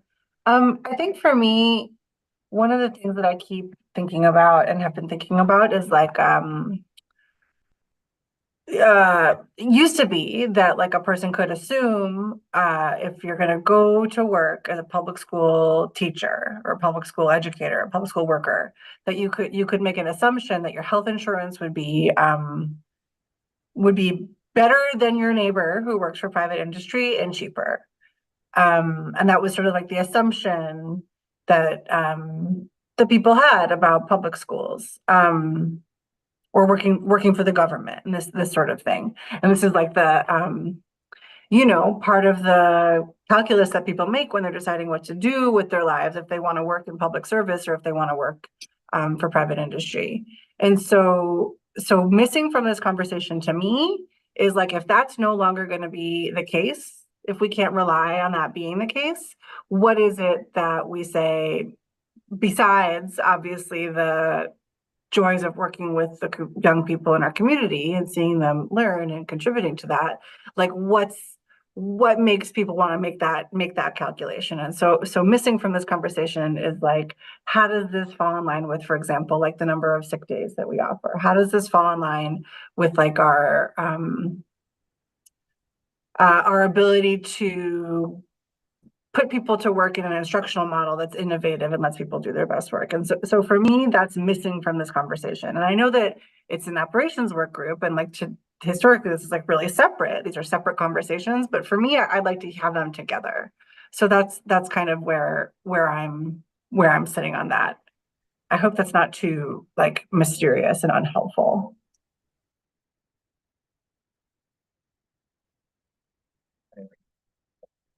All right, board member Muldrow.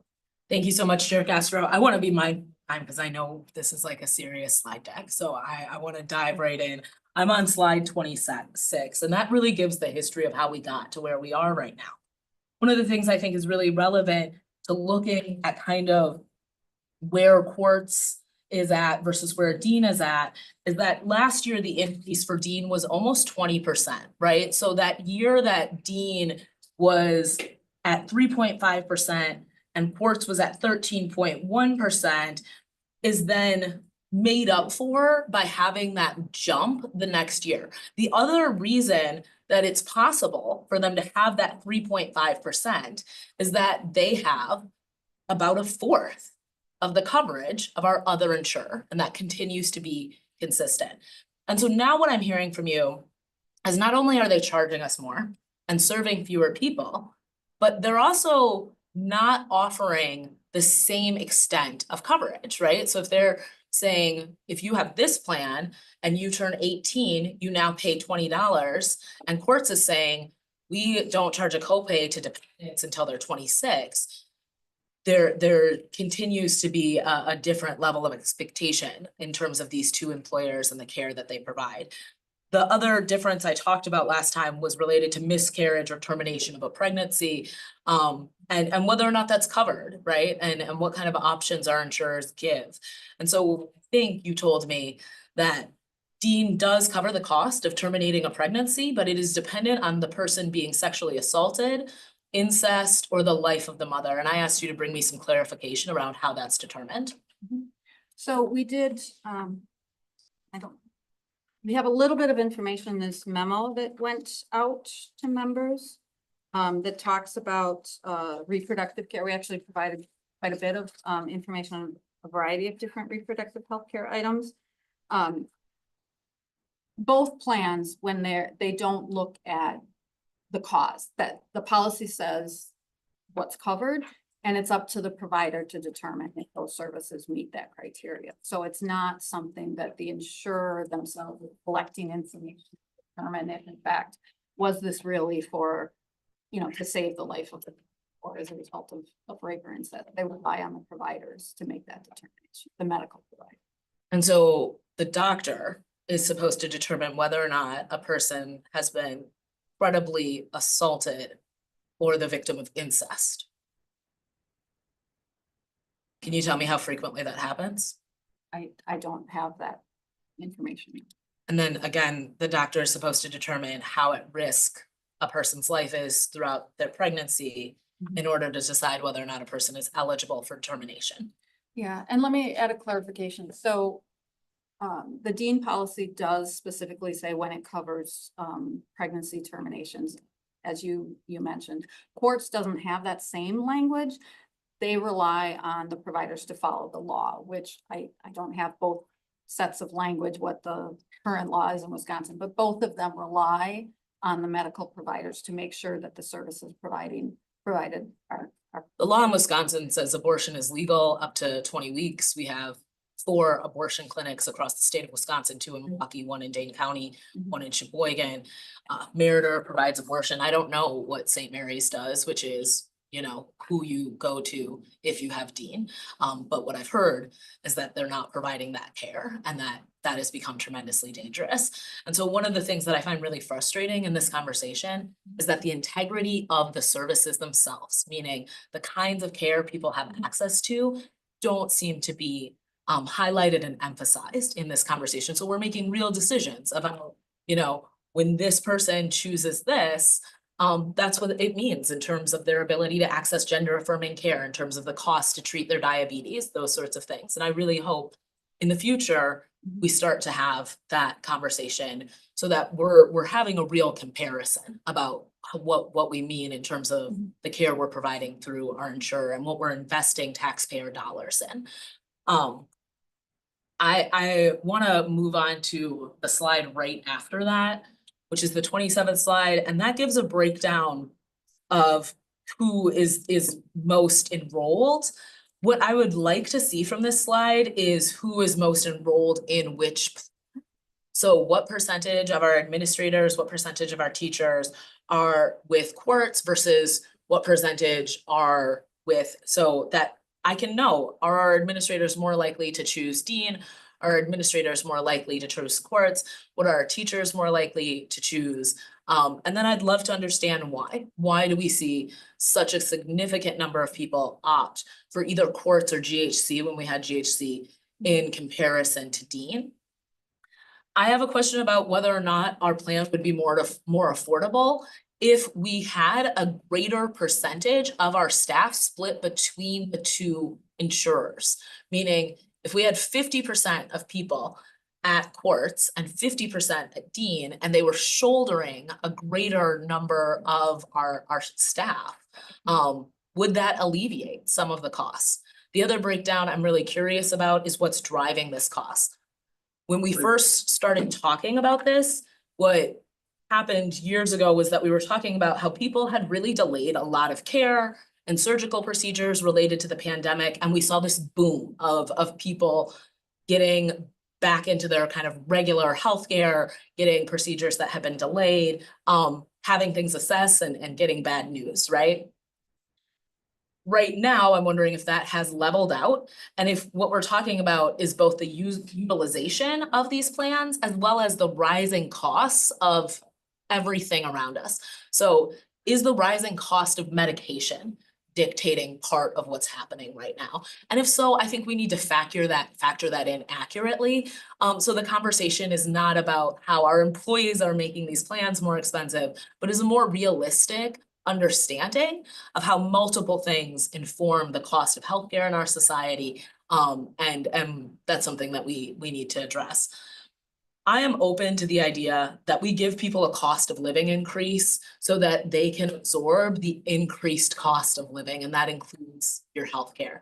However, there is already an increase in the contribution of our employees, the cost goes up, right? So if you're paying 10% of $100, that is one number. If you're paying 10% of $200, that's a different, right? So this cost is gonna go up for our staff, whether we embraced these changes or not, and I'd like to see a comparison in terms of that dollar amount. The plan change I'm most interested in is making our entire board eligible for health insurance. I don't think anybody who serves on this body should go without healthcare, and I think it should be similar to our administrative staff, something our board can opt into in order to ensure that the people sitting around this table have the medical support that they need to be successful within this role. I do want to acknowledge the work that you all have done to ensure that we get a competitive rate in a really volatile market over the years. I think that there is a lot of nuance to this work, and it's hard to, piece out where we can generate cost savings in relationship to healthcare at this point. I hope that we are having an expansive conversation about what we can do throughout the district to make sure people's healthcare is stable and that people are getting what they need from their insurance. The change I am the least interested in is making it more expensive for people to take their children to the doctor. I think that is counterintuitive to who we are as an institution. I don't think anybody who works for us should think twice about taking their kid to the doctor when they're sick because they're not sure if they can afford the copay. And so that to me is a line I want to draw in terms of what's been proposed. I am willing to entertain other things that you all brought forward today. I very much appreciate that you shifted away from disqualifying our part-time staff from health insurance. I think that's an ill-advised approach to solving this problem. And I am committed to solving this problem in partnership with you all. So thank you very much for your presentation. Sorry for taking so much time, Chair Castro. Don't apologize. You're great. Yeah, go ahead and respond, yeah. So there were a lot of things in there. So thank you. I wanted to, I guess, share that I think how I view our approach to this is to give you all options, right? And so that's what we're trying to do. We definitely heard loud and clear that there was no interest in changing the eligibility requirement, the number of hours. We definitely did also in this slide deck, we wanted to talk more about, what is the impact on retirees and what is the impact on members? So we did include some more information on what these changes will mean from a premium standpoint, and as well as just, overall the cost sharing standpoint. So we definitely wanted to express that to you. I also am not here to defend Dean at all, but I did want to share a little bit of information, and Bree can help me with this as well. There are small differences between the plan. In this case, we just pointed out the one on the copays for the dependents. But for example, Dean actually, if you look at therapy services, both plans have a cap on how many therapy services you can receive in a year.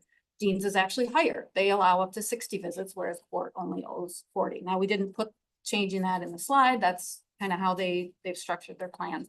But there are minor differences like that. Sometimes Courts is a little more generous and sometimes Dean is a little bit more generous. The other thing, and Bree she's been with the district longer than I have, so she knows this, but one of the challenges with letting go of one carrier and going with only one is an access. The issue is that none of the carriers serving this market have enough providers in their network. There just aren't enough positions in the area for just one carrier to serve our members. And that would be my concern, is that if we only went with one plan, whether it's GHC and Dean or Courts and Dean or whomever, and Courts. For Courts and GHC, yeah, which I think gets us to that 50-50. I think that shifts in terms of the popularity of those plans. They are popular. Dean is also popular among the folks that have chosen it. The issue there is that they have somewhat overlapping networks. So from an access issue, they don't help each other. So between the two of them, we're getting pretty much every provider in the Madison area. There's probably some exceptions to that, but well, we have the GHC providers, and that's true. That's a huge deal. So, right now, Courts, we'll just go down memory lane, even though none of us want to. I know it was on the slide. We don't want to talk about what happened in 2023, but I think it's still important to be reminded that Courts only took us on when UW put pressure on GHC to include GHC's providers for us. Otherwise, they couldn't have done it. They wouldn't have done it. And that was very stressful. I recall the conversation because, you know, courts basically came back and said we needed them, right? Because at that time we, you know, were making the best decision with the information we had, and we were meeting GHC, and courts said we will only take on MMSD if we can get GHC providers to agree to be in our network. That was huge for us because of that access issue. We also, when we were going through that process, we asked Dean, can you give us a total takeover? That means our whole group would be with Dean. We asked courts, you know, can't you do this total takeover? That's what it used to be. That's when we had all of our negotiating power back in the day, when everybody wanted us, right? Just on our own as one carrier. Because of the access issues we have, they can't do it now. That's how much the market has changed. And because of that access issue, that's why, you know, keeping Dean, and for the members who really do like Dean and choose Dean, it is important. Would we like to see more of an even membership, to your point? Yes, because then that would spread that risk around with our Dean population, because if we have just a few really high cost claimants, which we've had in the past, we've had $1 million to $2 million claimants that have really sent those rates up. And it is frustrating when you see that the Dean rates are more expensive than the GHC or than the courts rates, for sure. That's a challenge. That continues to be a challenge. So that's something to think about too in our communication. And even, you know, I know that this team has done a great job with the onboarding, trying to educate on both programs so people can make an informed decision. So I couldn't help myself. I had to talk a little bit on that because that's a really valid point, and I feel like we do need to remember how challenging the access issue is too. Because that is a real thing. No, I greatly appreciate everything you both just said. And what I appreciate the most is, I think, honing in on saying, hey, here are some offerings from Dean that really are an increase in terms of what's being offered to GHC. It's really hard to know what those nuanced differences are I've never seen a slide on that. I've never seen a slide about what we're being offered. So that information, tremendously useful in terms of talking about what people actually get from their health insurance. And we need to pursue a competitive rate because we're talking about taxpayer dollars, and that is why we go to bid in relationship to health insurance. And so I do think that that's a proactive approach to this, is to put ourselves out there and continue to find the most competitive deal for our district. Possibly. I do want to end on just like a slightly positive note in terms of the slides I asked folks to focus on. I think comparing us to the county is really complicated because the county has a really different tax structure. They follow inflation because they have access to the sales tax. We go to referendum, right? It's easier to build a prison or a jail in this community than it is a school. But if you compare us to other schools in the surrounding area, so slide 36, we are offering the most competitive plan.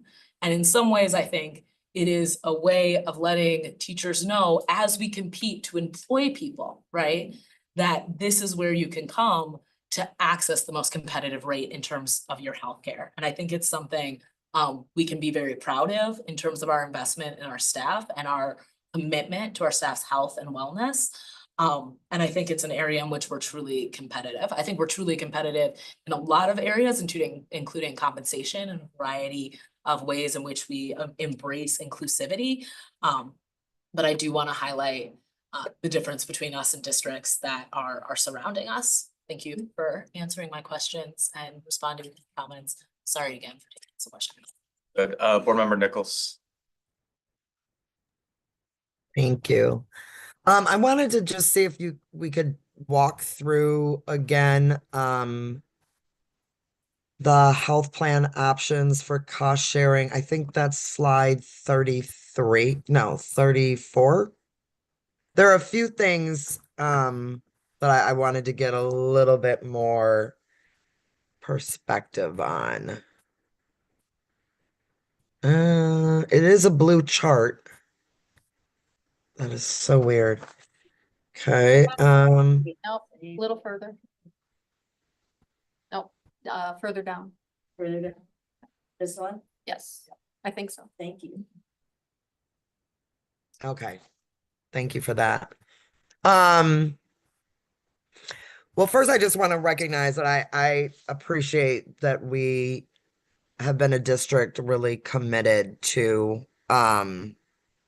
making sure that health insurance is, you know, a major benefit that is affordable and yeah, that we've used our health benefit package, you know, as a way to, I think, attract and retain staff. So this conversation is hard because obviously the costs are going up and we still want it to be, well, I will speak for myself. I still want it to be affordable. So this slide is a little hard because it feels like the costs are going up. We're potentially looking for ways to save, but it's not clear to me for some of these suggested line item changes what's really worth it. So the two biggest cost savings on this slide would be to increase the deductible from currently $100 for single folks with plans up to $200, and then to take the family deductible from $200 up to $400. That's the very first line, right? And if we made that change, you're saying that that would save us roughly $1 million. Correct, in terms of the premium savings that would be associated with that. So in practicality, how would this get, I'm not saying we're going in this direction, but if we were, how would this change be communicated to employees? What would they receive in their plan renewal? That their deductible is going up and that's it? Or is it their deductible is going up and something else? So we would be communicating certainly premium changes. We would have to do that kind of communication anyway. It will be going up based on the renewal. So we would certainly have to be communicating the premium renewal, but then we would also have to educate employees on what the increase in the deductible meant. Again, these terms, I certainly recognize most people don't understand them, so there'd be some education just in terms of, well, what is a deductible, right? And again, it's that amount that you pay first before the plan kicks in. So we would definitely have to communicate that to our employees so they understand that change. The challenge is that a change to a deductible and our open enrollment period, which is when people can make plan changes, if they wanted to make any plan changes as a result of any of this. Our open enrollment period it runs October 15th through November 15th, and then those changes are not effective until January. So they'd see the premium increase starting July 1st. But if they wanted to change between carriers or move anything else around, those options to change that don't actually happen till the fall, and they don't take effect until January. Okay, so the premium rate is going up. And now if the board were to select the deductible, this is basically saying to employees, your rate is going up and you have more out-of-pocket expense before the plan will kick in, right? Because you would have to hit your deductible amount first. That is correct. Okay. One thing, board member Nick, I would mention, I said this perhaps in the beginning. In the type of plan design that we have, the deductible only applies to the medical services. It does not apply to the pharmacy services. So the first time someone would see the impact of a change to the deductible would be if they were going in to the doctor or to the pharmacy or to the hospital or some other kind of medical service that was not a preventive service. So that's when they would see that deductible change. Our plan design, the deductible does not apply to their pharmacy costs. I don't know if that helps. Okay, You understand? thank you. But does it apply to regular, like, just preventative healthcare visits? No. Like your preventative- regular annual exams or anything like that? No, actually, under federal law, the deductible cost sharing cannot apply to preventive services like immunizations, preventive office visits, certain Okay. their screenings, things like that. Okay, thank you for that. So then in the next category, I'm trying to get clear. So if there was a office visit copay change, folks are currently at $20. And the suggestion here is that the copay would go from 20 to 25, so a $5 increase. And what is is there a current specialty care copay? So the 'Cause I- copay is, I'm sorry. No, go ahead. The copay is the same regardless of which type of doctor you go to, whether you go to Oh, okay. you go to a specialist. We do not distinguish. The reason, many plans do distinguish between the two because the idea is that primary care is really where you want to go first.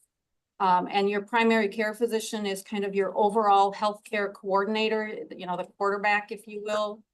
Yep. Metaphor, but that you should really only be going to specialty care after you've reviewed your issue, your condition with your primary care. So it's intended to not have people go to the specialist first. So it is a common mechanism that health plans use. We do not make that distinction in our plan design today. Okay. So if in this situation, the copay for an office visit went up by $5 for your primary care physician, and then now it went up by, I don't know, like the $30 for a specialty care visit. Again, the employee would be getting communication that their premium is increasing due to the rising costs, and the office visit copay might be going up. I mean, would be going up if the board selected that one. So it'd be communicated at the same time, right? Yes, it would be communicated at the same time. The other thing that Bree just reminded me of, as part of that communication, we would be wise to also encourage people to consider contributing to their flex account. So the FSA, Oh, yeah. which allows people to put that money aside pre-tax to help pay for these kinds of costs. So that would be something that might help offset some of those costs. But we would include that as communication strategy. Yeah. Okay, I appreciate a little bit more of the context. I think that the challenge for me is that, you know, I could see going with the increase in an office visit copay, for instance. But that's only $1 million. And the way that the chart is, you know, kind of presented, it shows us the cost savings on a variety of things. I'm left with the question of like, well, is $1 million enough in cost savings when we're gonna have kind of the rate renewal type of increases that we are? So do you know, this is to board member Muldrow's question earlier around what's some of the drivers behind the costs. Do you know out of, are any of the ones that are presented on this chart, like, do they represent areas where the providers have said we have more expense in these areas, or is it unrelated to that?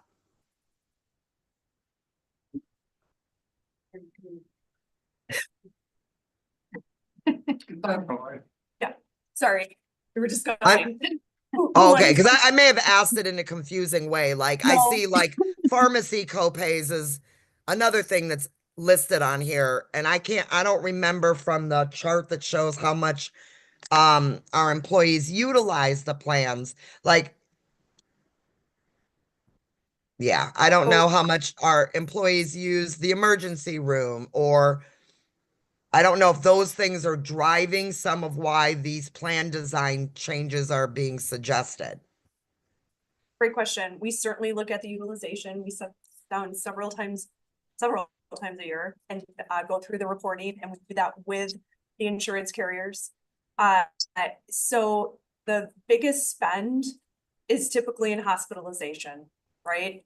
And when we're looking at a big increase in outpatient type procedures, which is great because believe it or not, it is less expensive. We're not keeping people in the hospital. We're not taking up beds. We're more, efficient with, surgeries. So you're seeing more outpatient, more outpatient utilization. So that does apply to the deductible. So patient stays, hospitalization, outpatient, that all applies to the deductible. So that's why you're seeing a decent amount of credit or reduction, if you will, that 1.2%, which roughly shows about $1 million savings to move up in the deductible, move up to 200, 400 from the 100. What is frustrating, and I will just say this, and I think we all know that pharmacy costs is so high. Specialty medications, which are so important, right, for all of us, for all of our members, life-changing, life-saving drugs are fantastic. They're incredibly expensive. And so no amount of cost share in the copays for, any school, any private company is going to yield that much savings, right? Unfortunately, for us to move off of our 6-15-30, drug that, we've been on for a long time and move to the more standardized drug option that's up there, that 10, 25, 50, and then adding that fourth tier at $100, that feels like a lot, right? For members. And we understand that, but in the grand scheme of the cost of the pharmacy, it's not really impacting it drastically. So that's why, unfortunately, when you take a look at that and you're asking, what's worth it, that 0.9%, it's not really worth it. Okay. Not a lot of credit for that. That's why those top two, the primary care with the specialty copay, as well as the deductible, are some more credit, and that goes directly to the utilization. The pharmacy is just it's a tough piece right now for everybody. Public, private sector, just when we're taking a look at it, there's just not a lot of credit from the carriers to make any changes on that. Well, Sorry. I appreciate your reflection, just even on the pharmacy copays and the fact that, I don't know that it seems like a high value to make the change. Okay, well, I mean, I think when we have 66% of our employees, if I understood that one of those slides right, are enrolled in a family plan for health insurance. I think that 66% is 66% of our employees are in a family plan. Correct. Yeah.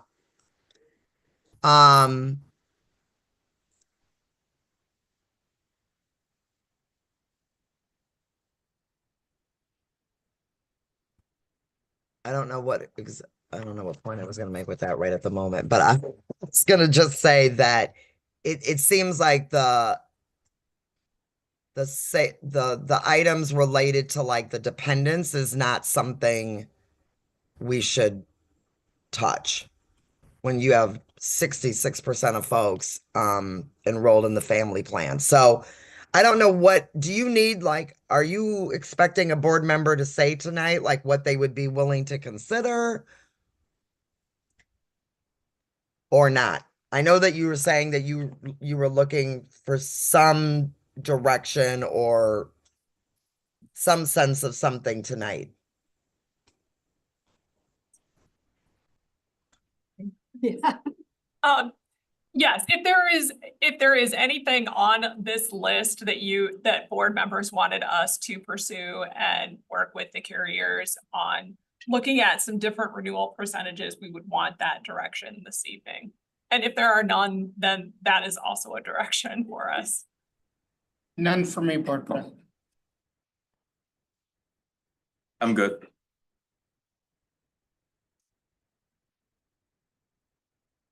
I just wanted to make a quick comment. Thank you for letting us present some options. We know that your job is incredibly tough in trying to figure out how to spend our money as a district. So if there's any additional options that you want us to look into, we're happy to do that. Let us know what they.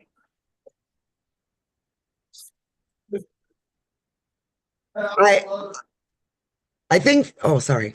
Holly, were you gonna go? Yep.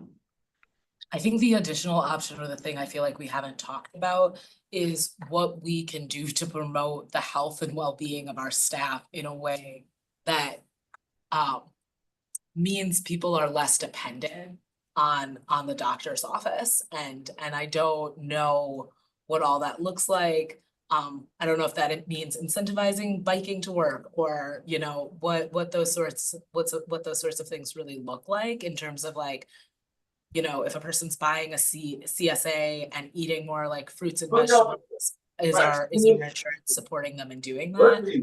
I do think it serves us to have our staff be as healthy as possible, and it drives the cost of healthcare down. And so I think exploring those options and how other industries have approached that kind of work could be incredibly useful in this conversation. I really appreciate you opening it up to say, hey, where are the areas we're not exploring in this presentation that could have, you know, real benefits to our staff and also alleviate some of the cost of our healthcare. I think it's a really, really important question, and I thank you for posing it to us as a board.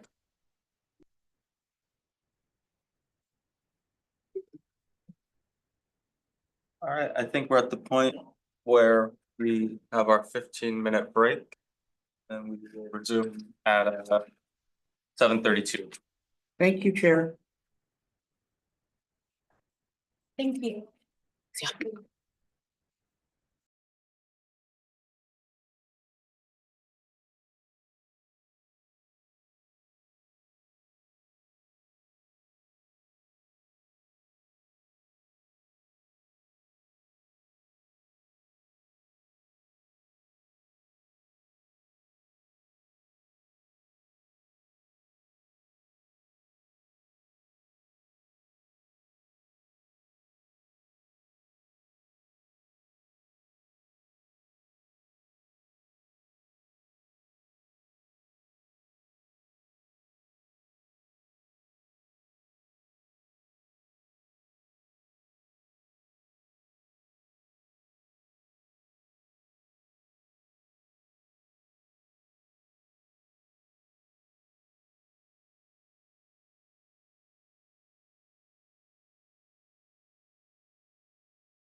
So. I think we're, okay, all right, we have forum now. Okay, so we can resume with the presentation. We're gonna go off into our current budget development and equity projects. Okay, thank you, Chair Castro. We're at that point in the budget where there's been a couple of conversations mentioned in terms of some of the cost estimating we're doing regarding 25, 26. So before we get into details, I think it's important to state and understand where we are in the process. So if we want to talk about the timeline, Jesse, a couple of slides from now.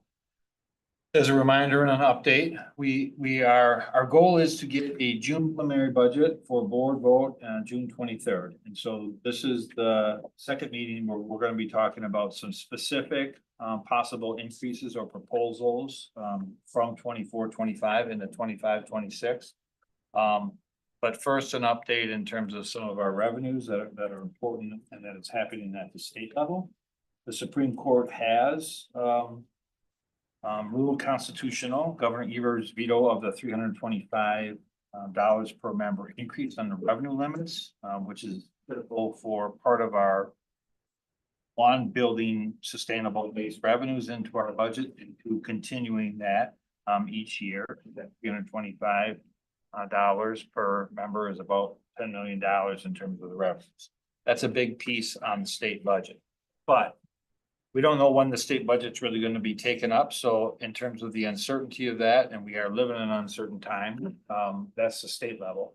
The federal level, board member Muldrow talked about a little bit when Scott was explaining where we are at in terms of the $507 million facilities referendum that was approved. There is no doubt that the current market conditions have changed considerably. When we first came up with the $507 million pre-referendum almost a year ago, really, there was, to answer specifically, there was no way any of us predicted that we would be sitting in the world that we are now in terms of uncertainty in the stock market, uncertainty in the bond market, never before happening in terms of the combination of the two, and potential tariffs, right? So that clearly could result, although Scott mentioned, we're working with our partners, experts, and advisors about how to manage this, but this adds a layer of complexity and potential additional costs, depending on how the market plays out. 80 or 75 days from now, whether they stay or they go away, it really adds a degree of uncertainty. And so I want to reiterate, we're going to continue to work towards the budget. We'll go through some specifics right now, but unlike normal odd number of years when the state's taken up a budget because they budget on a 2-year time frame, we are likely to see more uncertainty as the summer goes forward and we look at that follow through budget. So that's kind of where we are with the timeline and what's happening.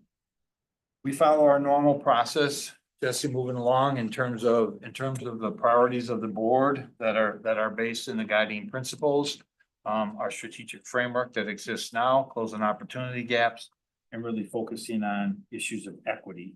And so that continues to be our guide in terms of what we develop and what we recommend as administration that we're going to talk to tonight. And in terms of our budget goals, they have remained the same in terms of 24-25, with our focus on staff and being competitive with wages and health benefits that we just spent time reviewing and talking about, and really maintaining low class sizes, early literacy and math skills as we've put together this budget.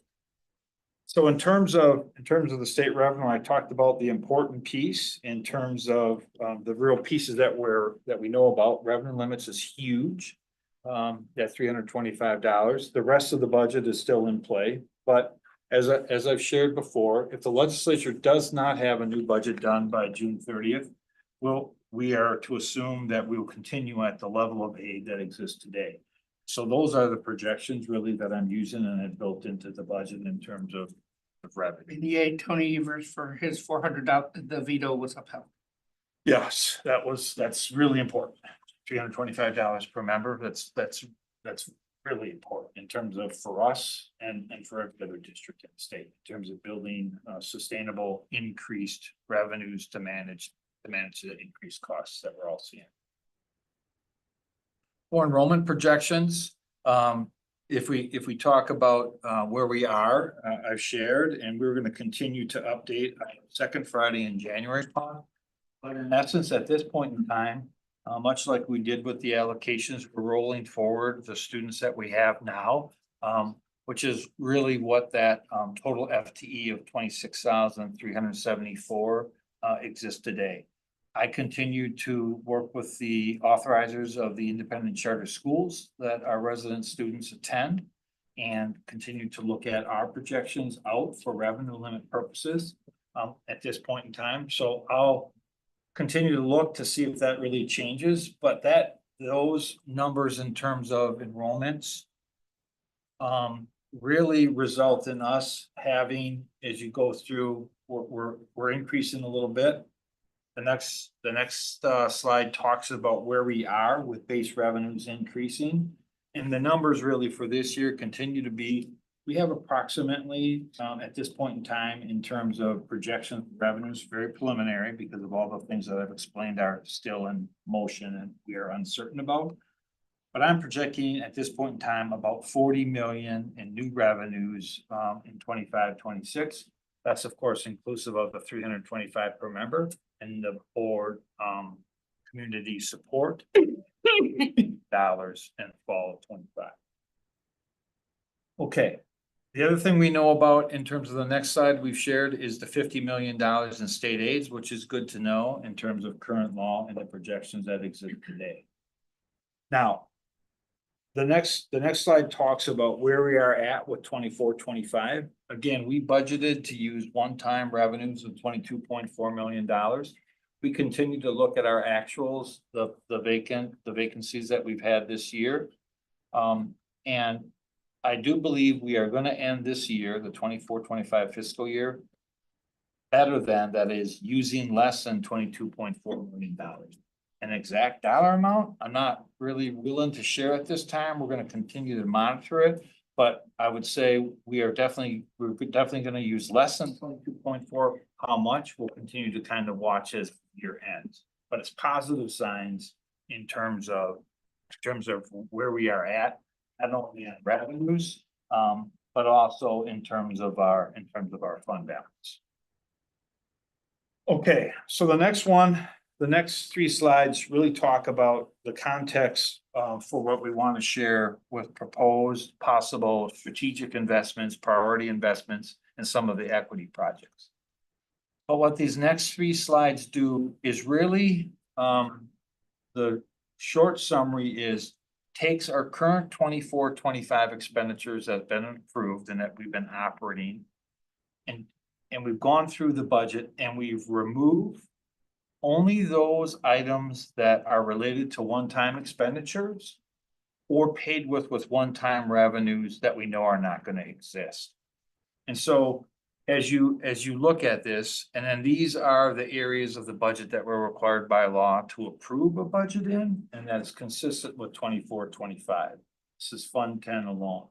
So for the first slide, in terms of the instruction expenditures, you can see that there's the change is reflective of costs that we know that are coming compared to 25-26 base compared to 24-25 that we know that are going to be part of the base.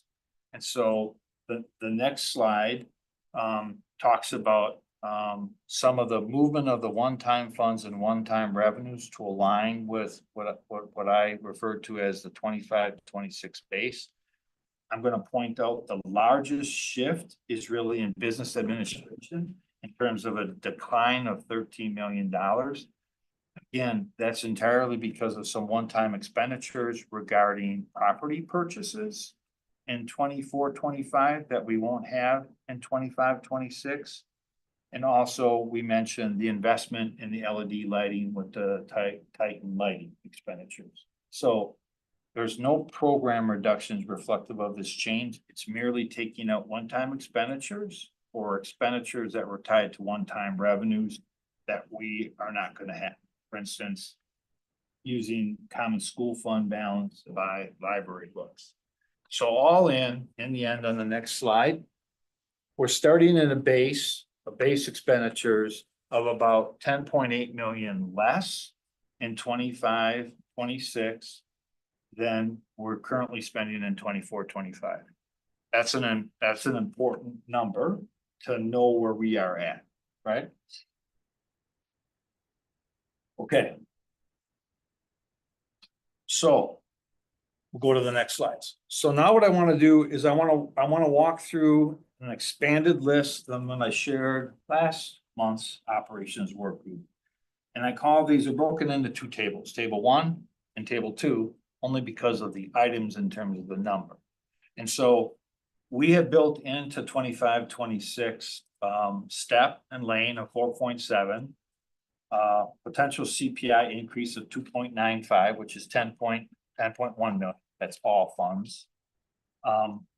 We talked about putting into the budget 20 FTE, which we call the unallocated pool for flexibility, really for any changes in increased enrollment or other issues that may arise within the school above and beyond the current base 25, 26 allocation. Which leads us to the next slide. When we look at where we are at right now today for 25, 26 allocations, we're about 12 FTE more than we were 24, 25. That's from a variety of items that we'll talk about, primarily maintaining the K-1 small class sizes, expanding 4-year-old kindergarten sites, and then other issues in terms of individual changes across schools in terms of how they're using their base allocations. So that's 1.4. The expansion of the 4K, I'm sorry, I got ahead of myself. The expansion of the 4K is pulled out separately in terms of the 10 FTE, which we'll talk about in terms of some slides. That's additive. Jennifer and her team will talk if you need more information on continuing the substitute teacher bonus pool for $325,000. We're recommending in terms of an increase of expenditures on summer programming, both for early literacy reading and then the introduction of a new programming referred to as Freedom Schools. We start a pilot site this summer at Mendota Elementary. Those all total to $20.5 million. All right, Jesse, we go to table 2. We talked about the $11.3 million in health insurance increases based on the current plans and the current estimates in from the providers. 800,000 from Grow Your Own. 800,000, I'm sorry, for dental and long-term disability. Our Grow Your Own to Associate program to expansion to go to a second cohort in this year and continue to fund the first cohort is 1.2 million. Continuation of Grow Your Own also in DLPP, the principal program of 308,000. Want to continue in that same vein in terms of some tuition reimbursement and other offerings that we have to have our employees gain more certifications and ability to teach more courses at 190,000. We've talked last budget and are proposing this budget an increase of our custodial staff, really primarily to attend to the increased square footage and the building of new Southside Elementary for all of our positions, and then just increased staffing, which we have not attended to at cost of 11 FTE or 917,000. And then Jennifer and her team have been working with our trades classification and to do Jennifer Trundle, what are they? No, I said thank you. Oh, yes, thank you very much. On the trades in terms of wage adjustment for trades. We are considerably under market compared to our Dane County competitors and have been for a while. We looked at a little bit a budget or two ago, worked with board member Molson, on the, adjustment to some of the wages, but this kind of completes that evaluation that we've been talking about and needing to do at 482,000. So the total on this table, table 2 is 15.2 million. Then the next one totals them up for 35.6 million, 35.7 million. Now, the takeaway point here is recommendation in terms of administration and doing what we've been talking about at the last operations work group and continuing some of the programs that were started in 24-25. You take this 35.7 million along with the adjustments we made to the base for 24-25, and you're netting about $24.9 million in increased expenditures, right? At this point in terms of the recommendation. So I'll just take a pause there. Okay. And then specifically, if any of y'all have questions about the specific projects in table 2, please list them out specifically and we can go more in depth. Board Member Vandermeulen. I just wanted, and it's very brief on the Freedom Schools, is that's just in the one school, or are we piloting in more than one school? I have a slide on it and I'll go into detail because we. would Perfect, like that's to the expand only to- question I have. Board Member Muldrow. Yeah, I'd like to go back to slide 56, please, if that's all right. Sure. You'd be able to describe it for me. General education fund, so looking at our fund balance. So I just want to say that this represents like a real breakthrough moment to me, that we have this like actuals column. I think it's 64, Jesse. Keep going. Oh, 60. Right there. Sorry about that, Jesse. No, that's okay. They're just numbered a little bit. I really appreciate the actuals. I appreciate you kind of giving us an estimation of what our real-time actuals look like. I think what I want to understand, because of kind of what this has looked like in prior years, is in prior years, we've said we're deficit spending, we're gonna spend $8 million of fund balance this year. We're gonna go down, we're gonna remain outside of our policy in terms of having more than our policy allows, but we are gonna engage in deficit spending. And then for the last few years, we've said that, and we've actually seen our fund balance increase.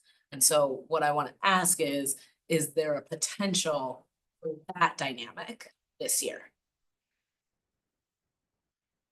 I would say the potential always exists, but based on the work I've been doing with my team the last 2 months, that potential is highly unlikely. I believe we're gonna do better than 22.4, that is using one-time funds of 22.4. I believe that number will be less, but I do believe we are gonna have to use some of our one-time balance to end the balance in terms of revenues covering expenditures. We do not have sustainable revenues. What that number is, I don't really want. No, I'm not asking. This last year, and it's just like, ugh, I don't want to do that again. Yeah, I don't want you to come up with It's gonna be something, better. but I think we have kind of an anticipated budget. We have the reality of our budget. So the real question then is, what is driving that, I'm gonna say cost savings in relationship to the way we're spending down fund balance? What is allowing for us to spend less than 22 million? Yeah, and you know me, I have to say, it's our actual expenditures will end up being less than budgeted expenditures. I don't like to use that word that you just use, board member Muldrow, but that's just me in terms of how we talk about. No, that's reasonable. You and I have different jobs. And you will see a bunch of smiles in here when you talk to staff and department heads and people I work with, when we're putting these things together. It's 2 things, right? It's really revenues. Sometimes revenues are higher, sometimes they're less. And so there's a revenue side of the equation, and then there's the expenditure side of the equation. And a revenue can go up and it can go down depending what it is and what we're estimating. I'll give you an example. Interest earnings can be higher than what we thought. revenues can also be less than what we budgeted. And I will tell you right now, the way expenditures are going for special education in Fund 27 statewide, it looks like we're gonna get less than the 33% the state said we would be at. Looking overall, there's that balancing of revenues. And then on the expenditure side, the two biggest pieces that move the most are positions that are vacant, not only on the salary, but on the benefit side. Because obviously we budget benefit costs for all the we have authorized. So as we have positions that are vacant, there's some actual expenditures being less than budgeted. So those are really the biggest areas that swing. I really appreciate that. I think, it's hard to factor in kind of how interest rates can perform differently than anticipated and cost savings or expense related to that. I think looking at position vacancies, I have some real concern about how we ensure the quality of our services in terms of the integrity of our instruction for our students if we're understaffed. And so that continues to be an area in which I want us to strengthen our work. The last thing I'll say related, I greatly appreciate the increase in custodial staff, not just because we have more space and we have built a new facility and we want to make sure that we're stewarding that investment by the community effectively. Make sure that that investment doesn't deteriorate rapidly because we're not taking care of it, but also because of the cost generated by overtime in relationship to that position. And so I do think it's worthwhile to factor in that when that role is short-staffed, it doesn't generate a cost savings. It creates additional cost in terms of time and a half and overtime. And it also creates consequences related to employee health. We see an increase of injury when those folks don't have the staffing they need to do that work. So thank you for throwing that in here. That's it for my questions. Any other board member questions? I just want to uplift my colleague, Billy Muldrow on the custodial. The thing I always said, the only thing I regret in the referendum vote was not increasing the number of custodians because I forgot how much bigger we built the building. And so I'm really glad that we've managed to do this. And I think that's really an important priority. And I thank her for bringing that up. Board member Nichols. Yes, thank you. Last year, one of the equity project investments included the community schools, the student engagement coordinators, and the folks being called, like the village builders. I don't see them on these slides. Can you tell me where they would be reflected? Yes, so the community schools and the moving to Fund 10 last year from ESSER, they're in that 25 roll forward to 25, 26, so they're in the base. There would be no change. That level of expenditure would continue into 25, 26. That's part of how I tried to package in terms of base expenditures, other than what I referred to, one-time expenditures, or expenditures related to one-time revenues have been accounted for. There are no other program reductions from what we're doing this year into next year, including community schools. Okay, great. Thank you so much for that, Bob.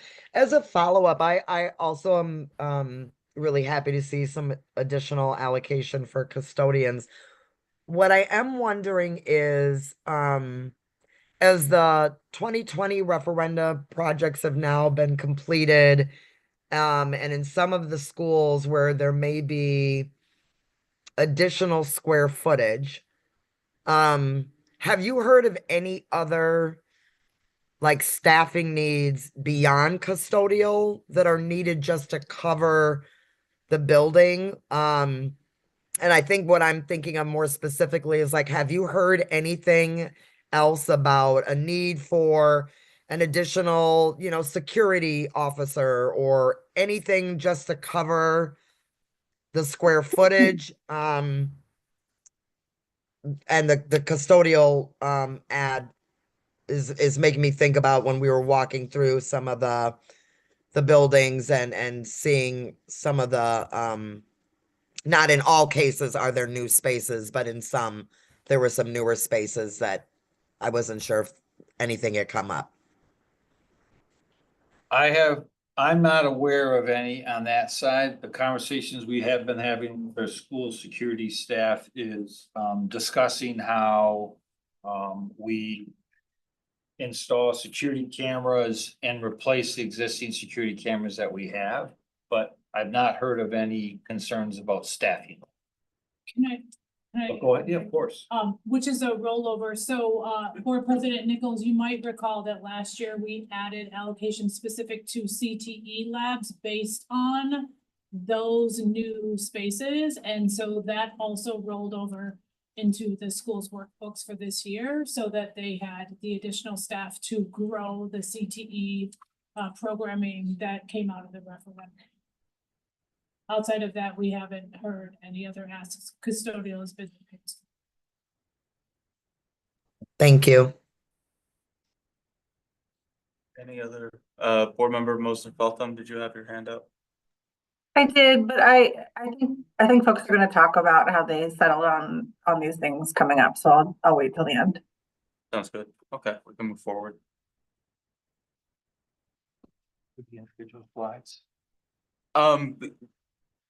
I'm sorry, board member Mosner Feltham, did you have specific, a question specifically about a specific equity project? Or did you No, want to? my question was about the process by which these priorities were arrived. The process by which these were arrived to, you know, I'm just curious about the conversations that went into them. But I can ask that at the end after listening still. Okay, I think our plan is to kind of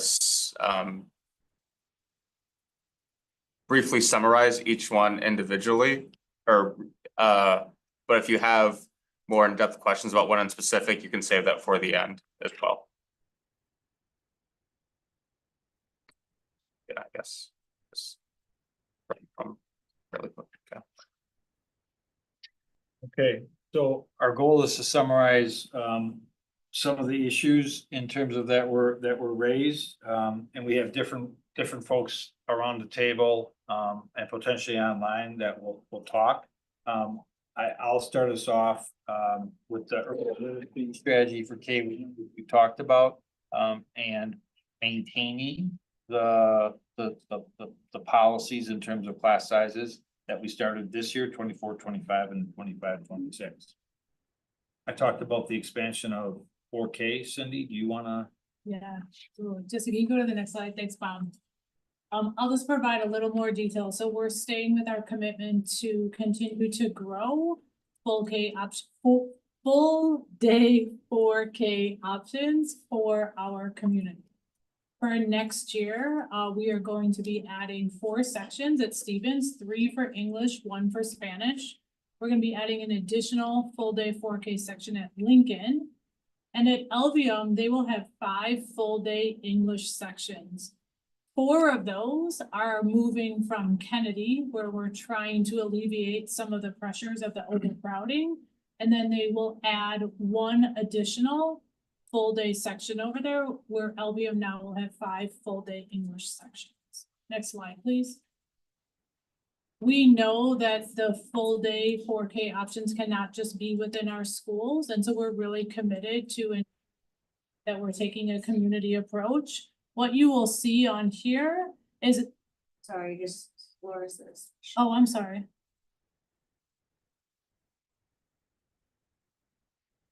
We good? Okay, sorry about that. What you will see on here is a map with all the early care and 4-day, I don't know why I can't say this, full day 4K and half day sections will be next year. You will see the blue are our school sites and the green are our 4K community sites. You're actually able to click on this map in order to see all of the locations. Next slide, please. This gets into where we are also continuing to invest. We know that wraparound care and community locations are very important to our students and our families.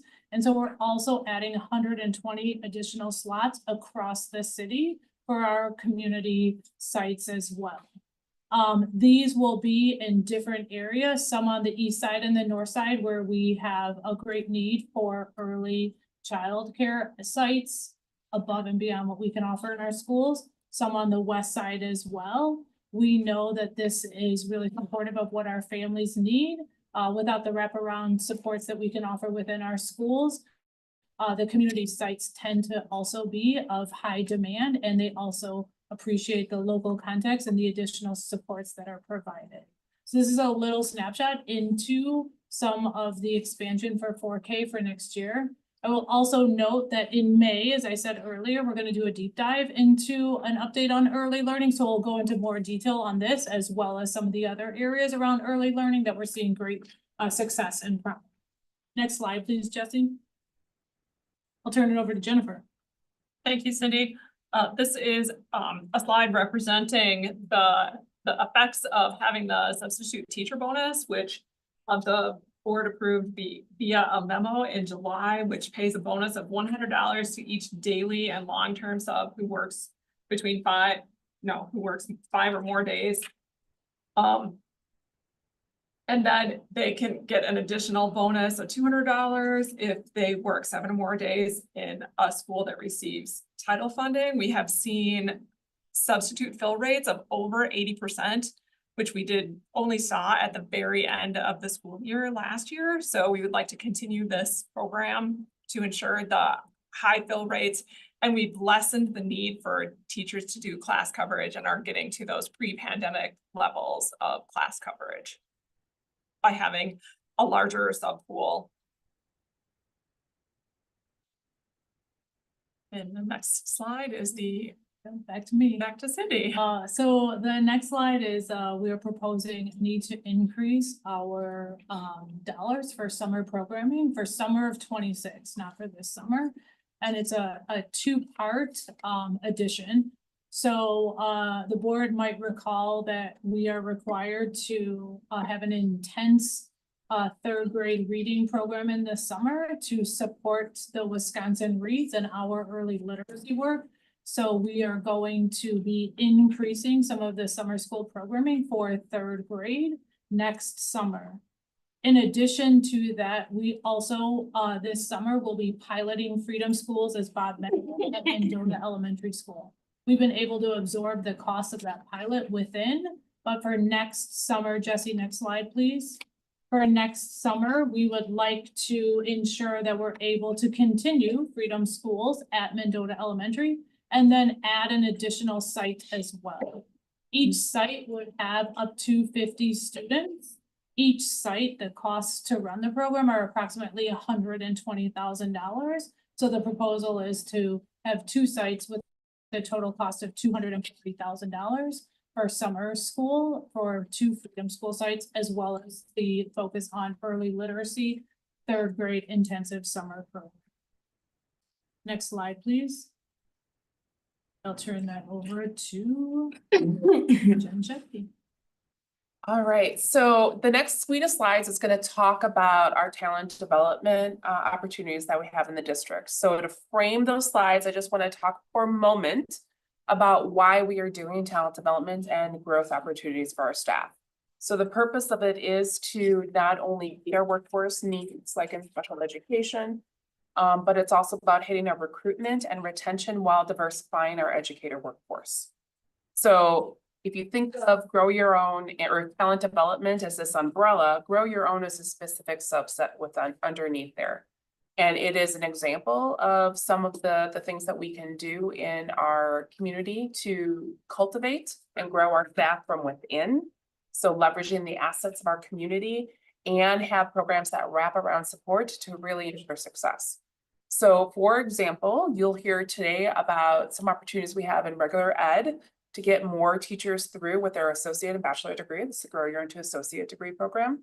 You're going to hear about programs that are about special education teachers in the Accelerated Licensure and Special Ed, ALSE program for a master's degree.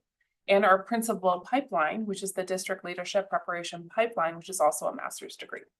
We also have other programs that are not fully wraparound support, but are tuition reimbursement opportunities that help our staff get licensure.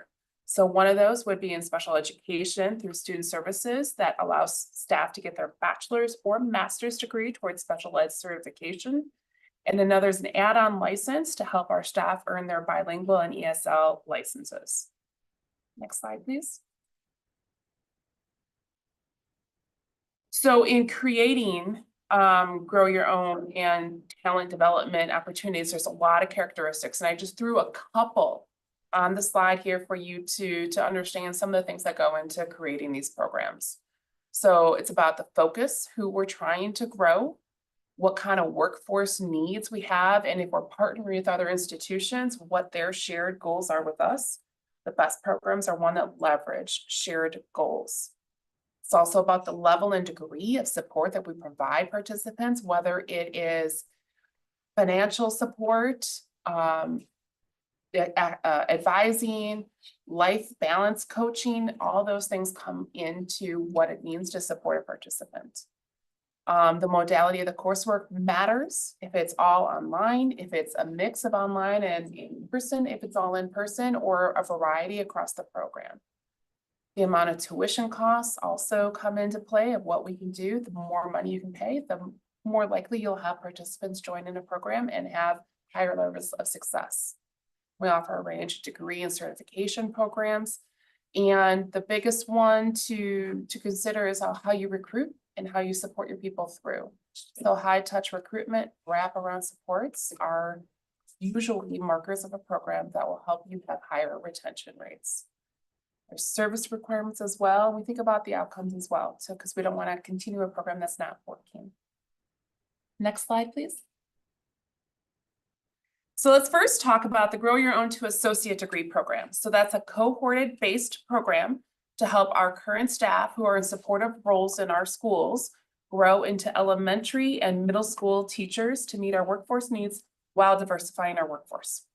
So it is a comprehensive 4-year program minimum.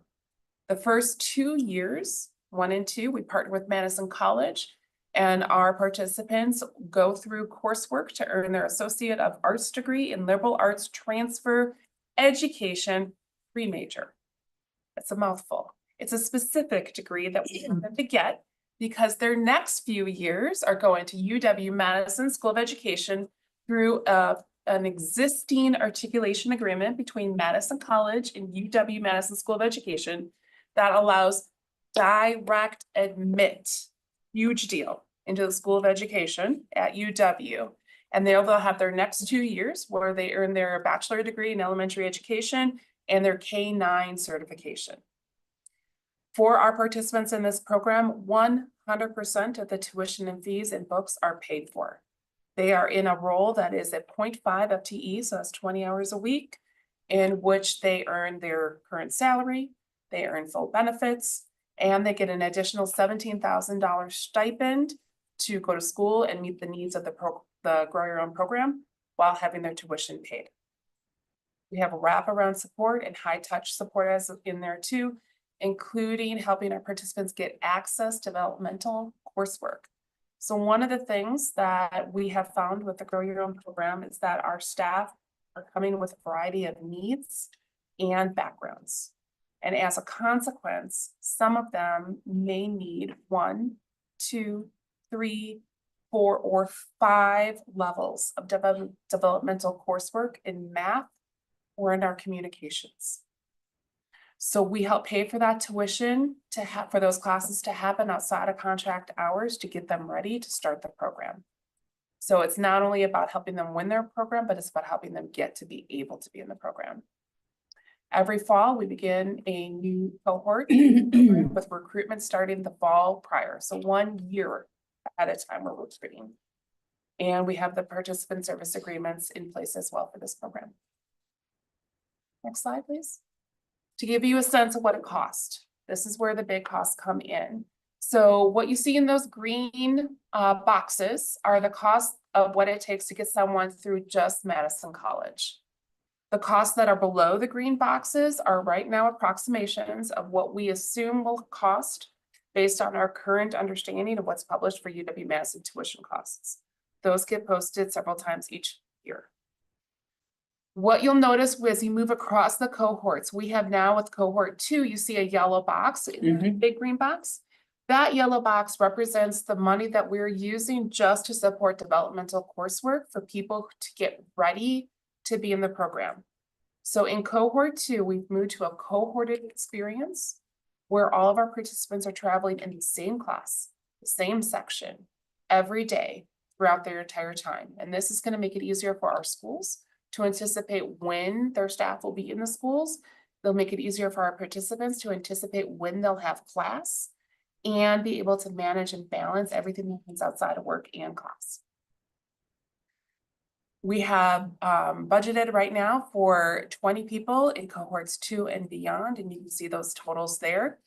The nice thing about cohorts 1 and 2 is that we're leveraging the UW-Madison Teacher Pledge Loan Forgiveness Program, which is helping pay the tuition at UW-Madison for those first 2 cohorts for both years.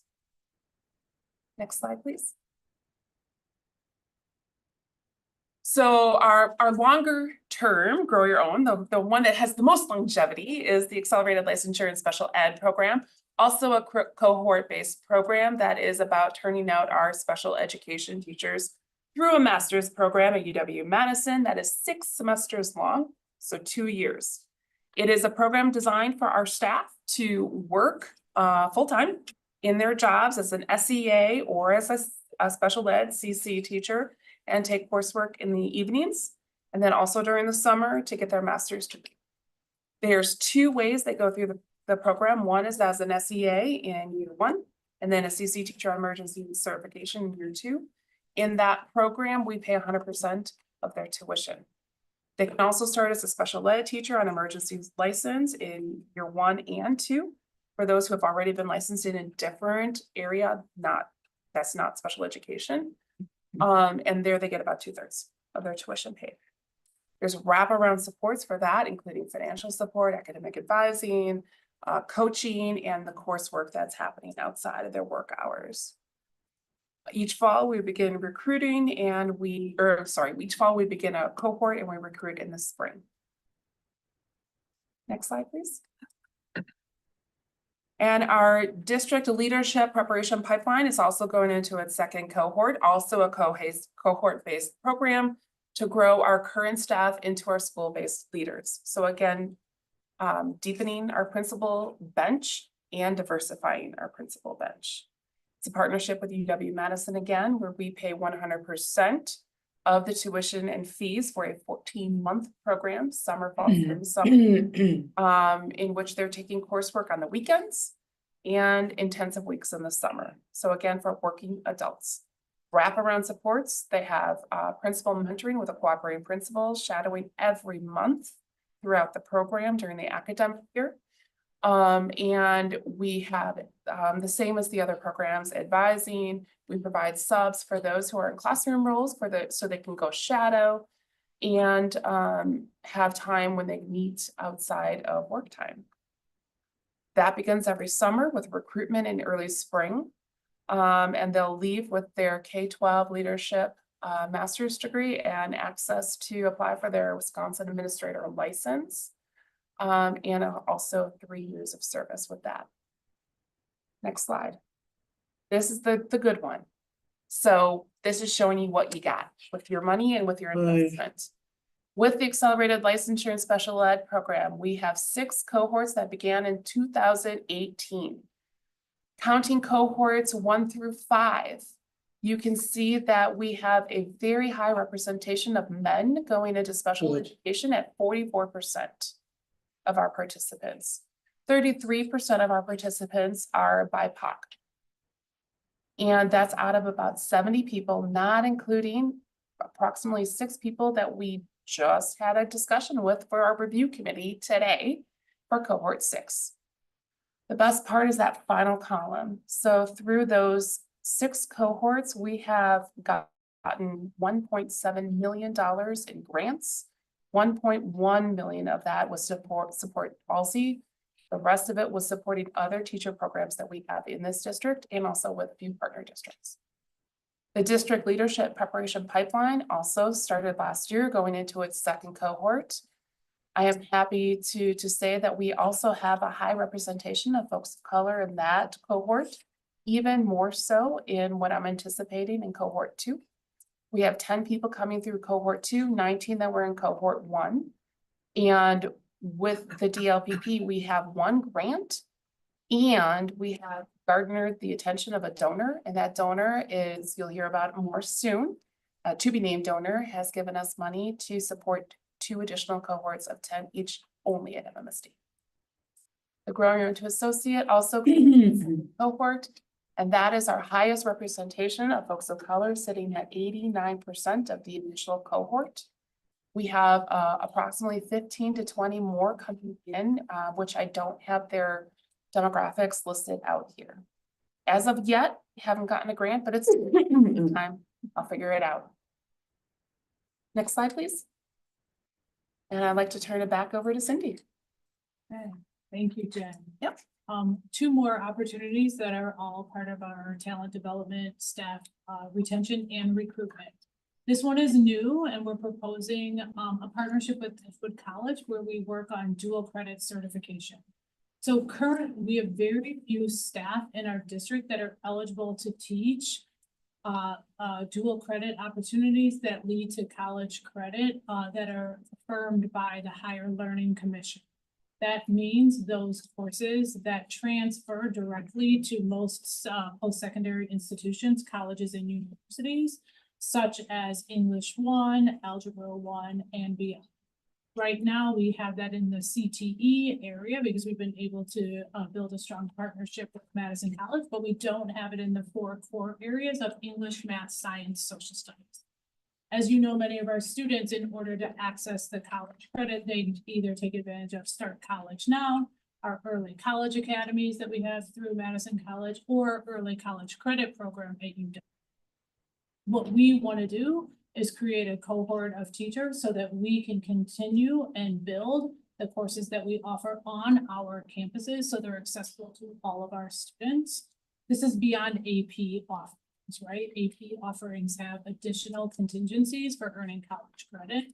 When you offer dual credit opportunities, you don't have the same contingencies such as earning a 3 or higher.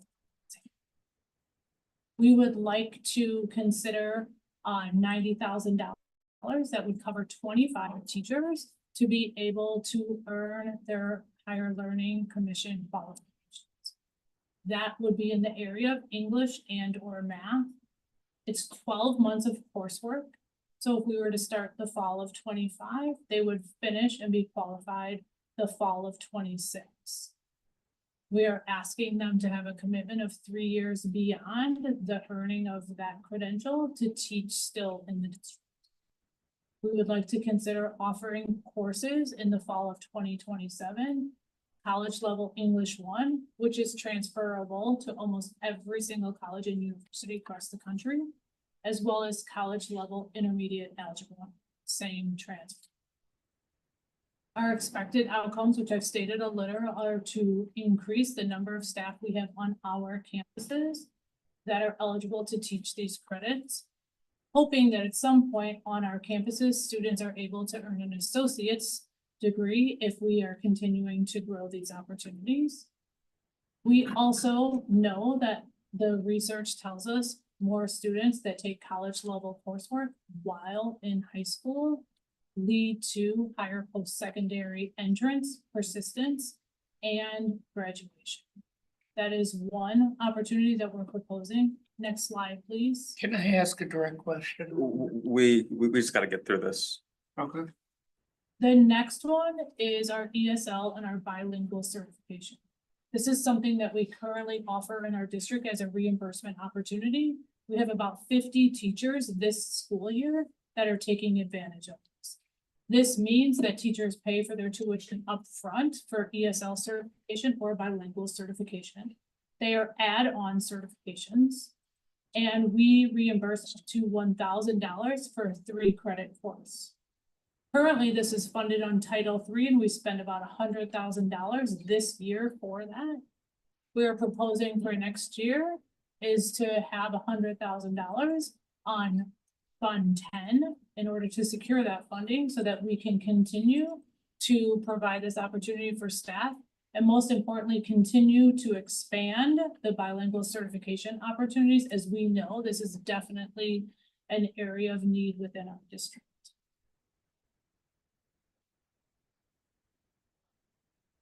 Okay, for custodial staff, over the next 2 slides, I'll just briefly summarize. We did some math calculations for you. First ones are the referendum 20 schools, the addition of the square footage. You can see the math breakout for the addition for 6 divisions. And you'll see a consent that comes for next Monday. Also adding some tools for them to help alleviate some of the heavy hallway work for automatic scrubbers, help them and the staff, including adding staff.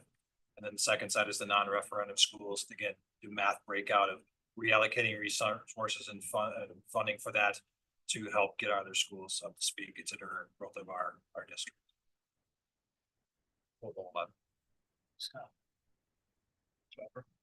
Okay, this slide is on the trades market wage adjustment, and as you know, we've had some unfilled vacancies in the trades positions because we attributed it mostly to our wages being a little bit outside of the market. So we took the journeyman step was step 4. We worked backwards from there.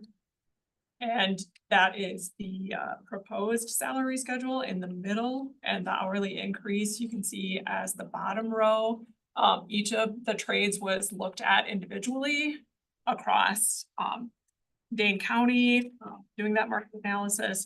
And then we are also proposing to add a 10% lead differential, which applies to 1 person per trade, and then changing the step increment to 1%. Aligns with the other employee groups who don't have a regular longevity salary schedule.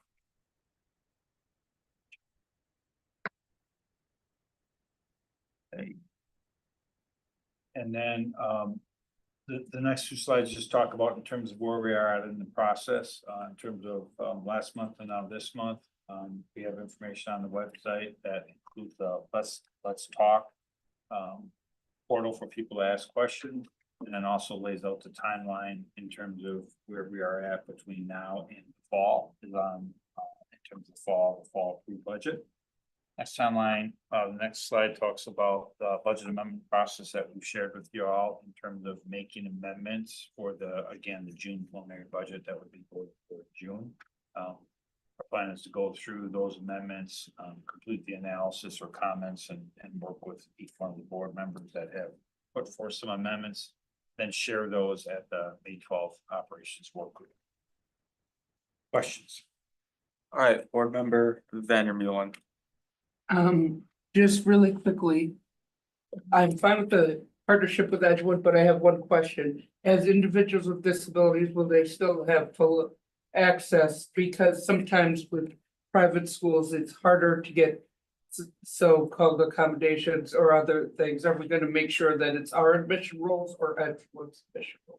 That's a great question. So we are the ones that are identifying the staff based on, we're doing some interest surveys right now to see. And the coursework is asynchronous. So the coursework will be flexible where they can work together in a cohort, but it would be asynchronous and they're not. Beautiful. But thank you for mentioning. Thank you very much. That's all, Chair. Board member Moser Feltham. Thank you. I have my question from before, which is just a little bit of information about the process by which the team came to these priorities. And then I'm also curious about, for all of our Grow Your Own programs, if I could get a little bit more information, maybe in the next weekly update or a memo about sort of like what goes into the selection process. I think I've asked before a little bit about that, and I appreciate that it's really high touch. And that's something that enables people to be able to go from saying like, I'm interested to actually being able to do it. I'm just, it's a lot of money really well spent, and I'm curious about the selection process. That's two questions. One is about how how these priorities came to be, like what the process was, and then a request for more information at a future date or in writing about the selection criteria for the Grow Your Own programs. I'll start with how these proposals in terms of the strategic priority programs that were identified.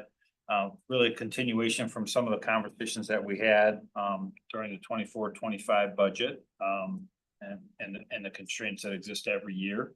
And then continuing to work with some of the, in terms of building services, the proposals there, working with Scott and his team. In terms of the trade and wage analysis.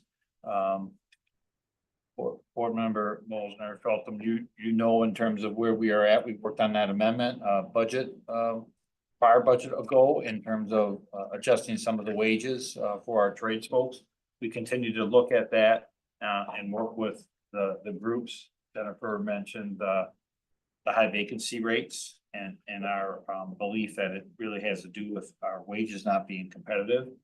And then working with Dr. Gothard and members of CELT and department heads and working on initiatives or areas where they felt we needed to improve on is really the process how that worked.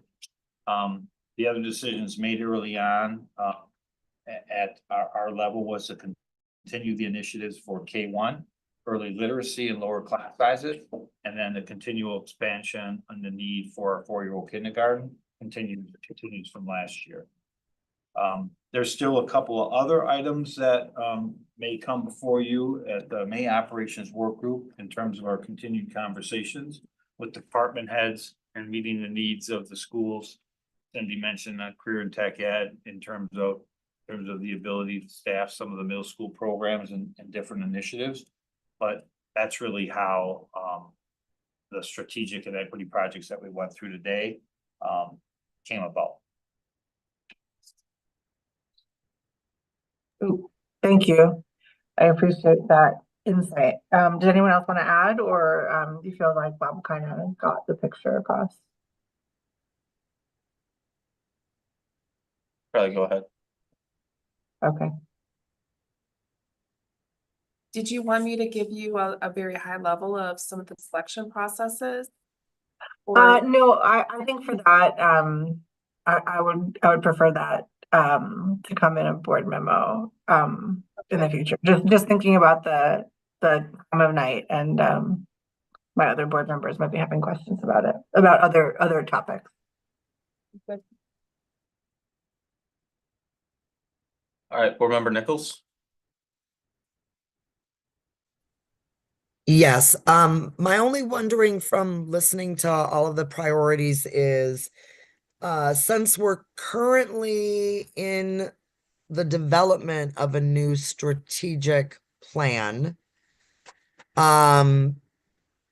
will there be any funds, I guess, held for any emergent priorities around a new potential framework or something that may be considered an important next year move to make? It may not be direct programming like what's on these slides, but just there may be some things that will seem important as that new strategic plan is finalized and then introduced to the community. So just wondering if we need to have any funds reserved for that. President Nichols, I think the way we're approaching this is a lot of what we're presenting here. We very much know will be part of the strategic plan. Our employee retention, our Grow Your Own programs, Freedom Schools, again, serving both literacy and an underserved population. These are all things that I think are kind of the seeds to our strategic plan. The other piece is that, we also know this is going to be the early phase of the strategic plan. And next year by this time, we very well could have, an entirely new budget framework that is organized around the strategic plan that would show new investments as well. So I think we're positioning ourselves, not overcommitting, for a couple of reasons. One, financially, but even more so, the plan isn't done yet, and we want to honor the community and the work that we're doing.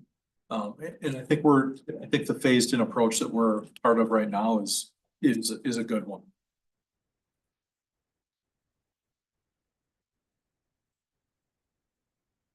Hey.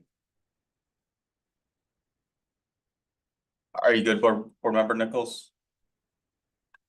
Okay, sounds good. Thank you. My only comment is, I just really want to uplift the work from Jen and other members of the team for investing and developing and the grow your own initiative and investments that we're making just for a lot of reasons, but trying to address historic injustices that have gone on in our district and just having the wherewithal to invest in something that may not have the immediate like day after returns, but years from now will benefit the district and our scholars, even when we are no longer in our roles right now, but will have a long-term impact. So I want to uplift that. All right, moving on to our 3 policies.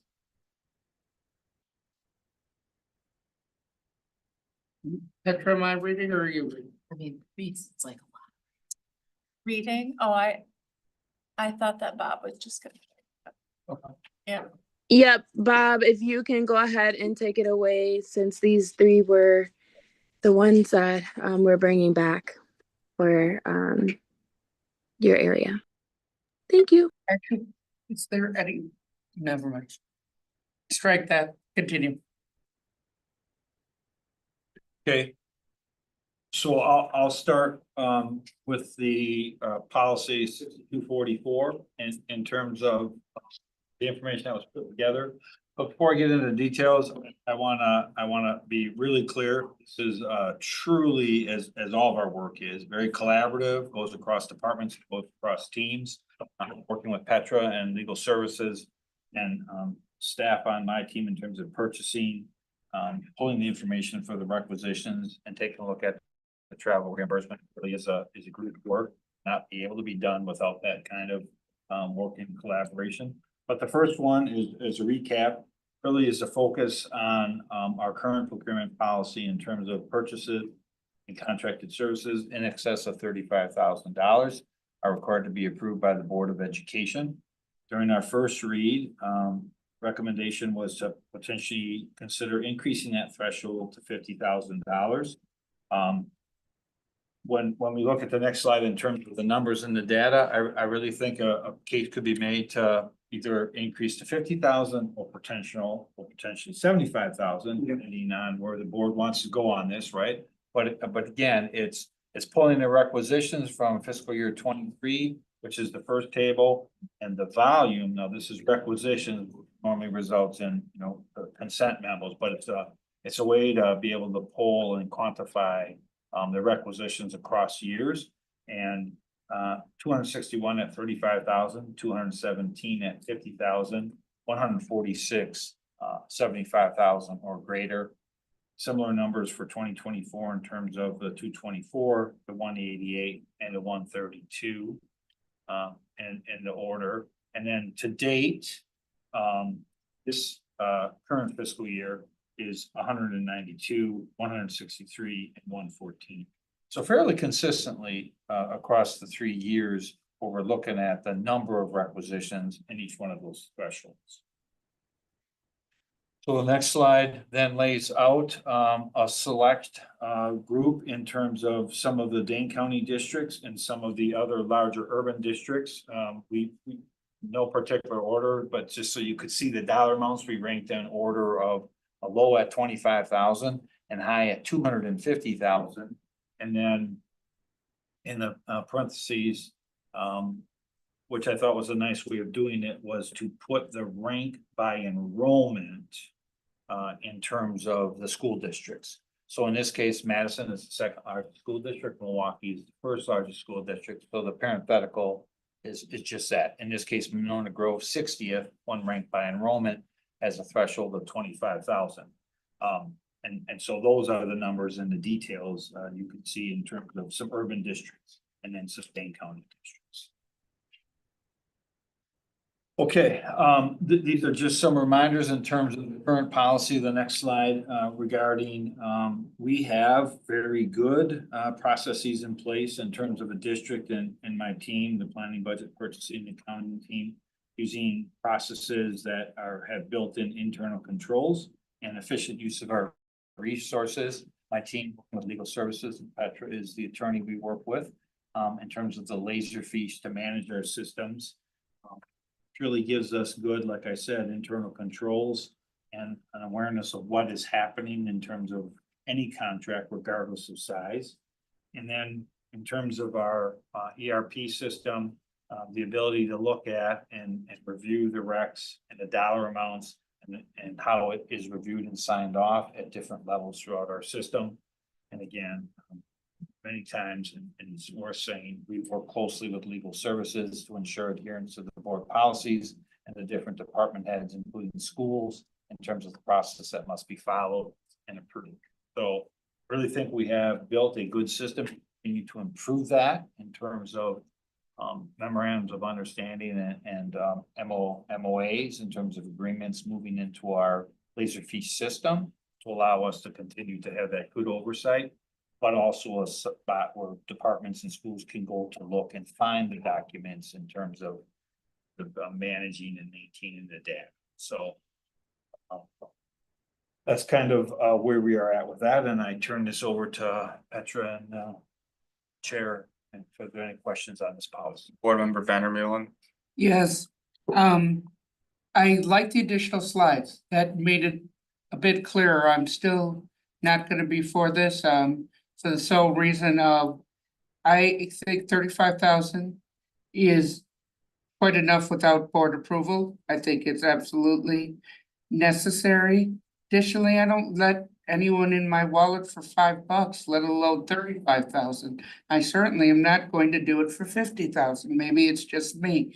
It has nothing to do with trust. I trust Bob implicitly. I trust our legal system implicitly. It's just something with money that makes me very, very, very, very cautious. And it's for those reasons and those reasons only that I can't support it, but I think it's still well written. I think Maya and Bob did an excellent job with it, and Petra did an excellent job with it, but I just can't support it for those reasons. Thank you. Any other questions? Board Member Muldrow. I think it's really helpful to have the slide it's 89 in my deck to see. It's the slide that says purchase or contract service limitations at the top, policy 6244. So to compare ourselves to Monona Grove, and the other large districts across the state, feels relevant. I do have some curiosity about how old their policy is, particularly as we're thinking about how recently we've revised this policy and how often we should be talking about revising this policy. I can do that research independently. I'm not asking you all to do that for me.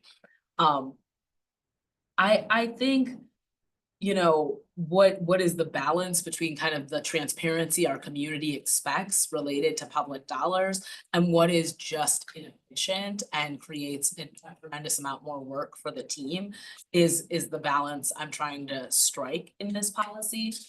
I think it's interesting to talk about kind of being where Milwaukee's at, because Milwaukee has about 4 times as many students and their budget is about double the size, and they're in kind of a different positionality when you compare them to us. That being said, Green Bay and us are really close in size, and they have, you know, a threshold of 250,000. I am curious because I think what our administration is recommending is that we increase to 50. Am I misunderstanding that? That was our recommendation on the first read, to increase to 50,000, correct? Okay. Do you all have any concerns related to transparency in terms of that increase? And do you have any reaction that you've received from the community since you initially proposed that increase?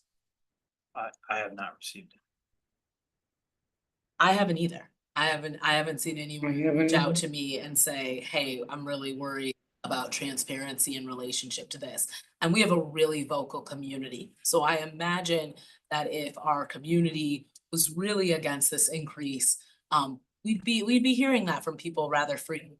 And so I feel like what you all have proposed is, you know, reasonable and measured in terms of the adjustment, and I feel comfortable moving forward. There is a part of me that looking at this specific chart wonders if we're going far enough in terms of the increase, wonders if we can be more efficient, if we could revisit this policy less often, were we to increase that, you know, I'm not saying ×4, but to an amount that allows for us, especially as we see like the reality of inflation in this moment, just change the cost of things, to do this work a little bit more effectively while maintaining a standard related to transparency.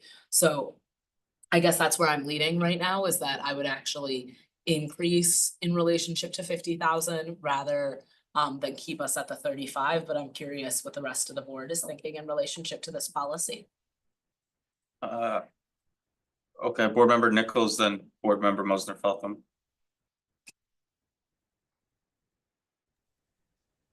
Yeah, I appreciate your point, Board Member Muldrow. I'm in support of 50,000. I also feel like, for many of the reasons that you just stated, and I do appreciate, Bob, that you came back with more of the detail and the context from our last conversation in the first read.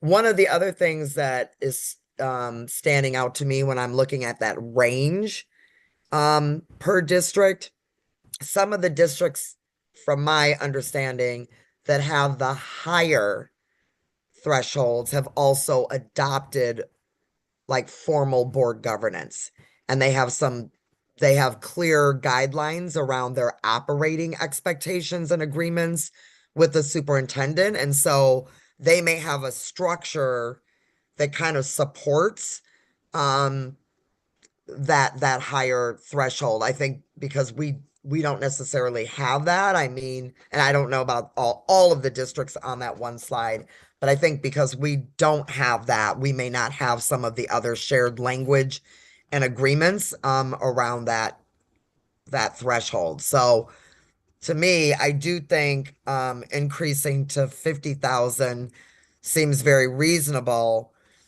And like Board Member Muldrow said, it does make me wonder if there's a further conversation to have when you start looking at where some of the other districts are. But I don't know if this is a policy that we want to update and then come back to again in a year or so, or not. But I would be in support of it as of tonight.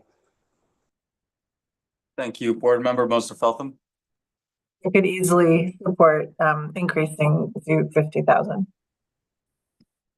Thank you. I'll go real quick. Just looking at the different thresholds and number of contracts by threshold, it looks like on average there would be probably like around 30-ish contracts that don't go through consent because they'd be below the 50 grand threshold, which I think is reasonable from a transparency perspective as well. And one last thing, there are other avenues for the board to inspect those contracts as well, whether it's through formal action or with a relationship with superintendent's office. So I would be in support of the current 50,000 proposal. Are there any other than that, just a 50,000? Are there any other changes that folks are looking at, or do folks feel pretty good?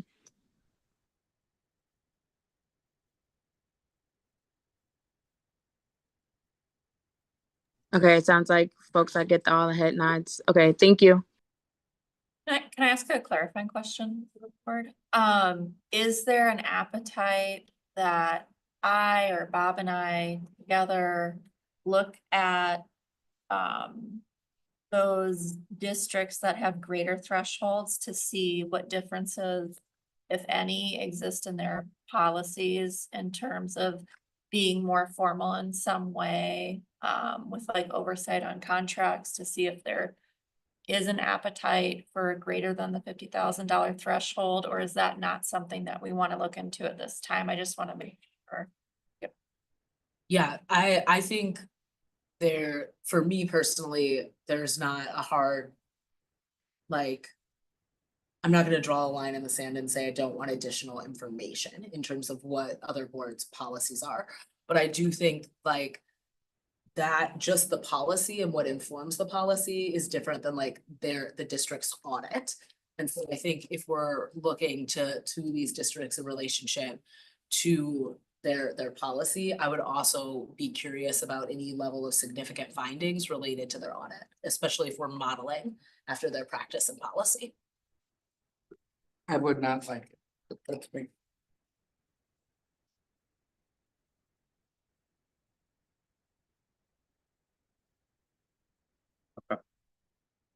Yeah, I'd be open to learning. Yeah, I'm not opposed to additional information either. Okay, so in terms of next steps, and Bob, we can always discuss at another time too, but do we have a sense of our approach with this policy if we want to maybe look into more information and bring it back for a third read, so not preparing for a formal vote? Or are we wanting to just move forward with the $50,000 threshold for a formal vote? Let's move forward with the 50. At least, yeah, my opinion would be move forward with the 50 and then we can investigate further down the line. Yeah, Petra, it sounds as though that folks were looking at the dollar amount and fine with the 50, and they were just wondering if we did increase it to a larger dollar amount, what possible parameters there might be. But I think that was like down the line. But sorry, Ali, I see your hand. Sorry. Thank you. Yeah. Sorry about that earlier. I just want to say, if you provide us more information and an update before we get to the meeting, we can have the conversation during that meeting, and the board can amend to increase the amount were the information that you won't give us to render the majority of the board's support. So there is a third conversation. This is already going to show up in another meeting. I think turning 3 conversations into 4 conversations related to this item is hard to feel great about at 8 o'clock at night. I would want a formal vote. Absolutely. Okay. Good. Moving forth. Okay. So the next policy, 8351, is travel reimbursement. The current travel reimbursement policy in terms of how it's implemented, such as both the Board of Education policy on travel reimbursement and the handbook language. Travel reimbursement is to be provided on the basis of the employee's monthly travel report and then included at the approved rate.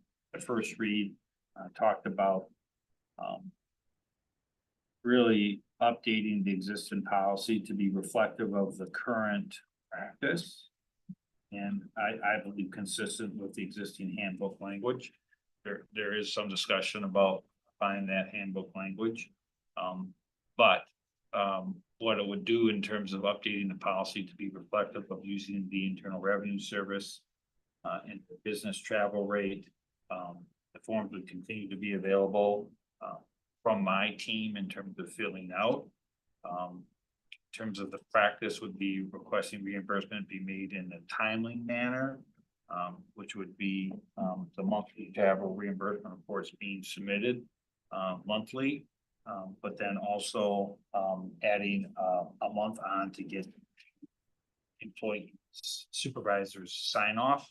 And so what the policy in terms of first read talks about is if an employee had travel in the month of October, they would submit that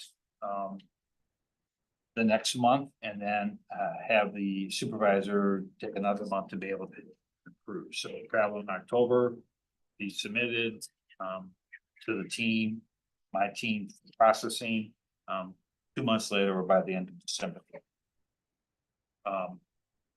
And then the first read removed some obsolete fixed monthly travel reimbursement and allowances.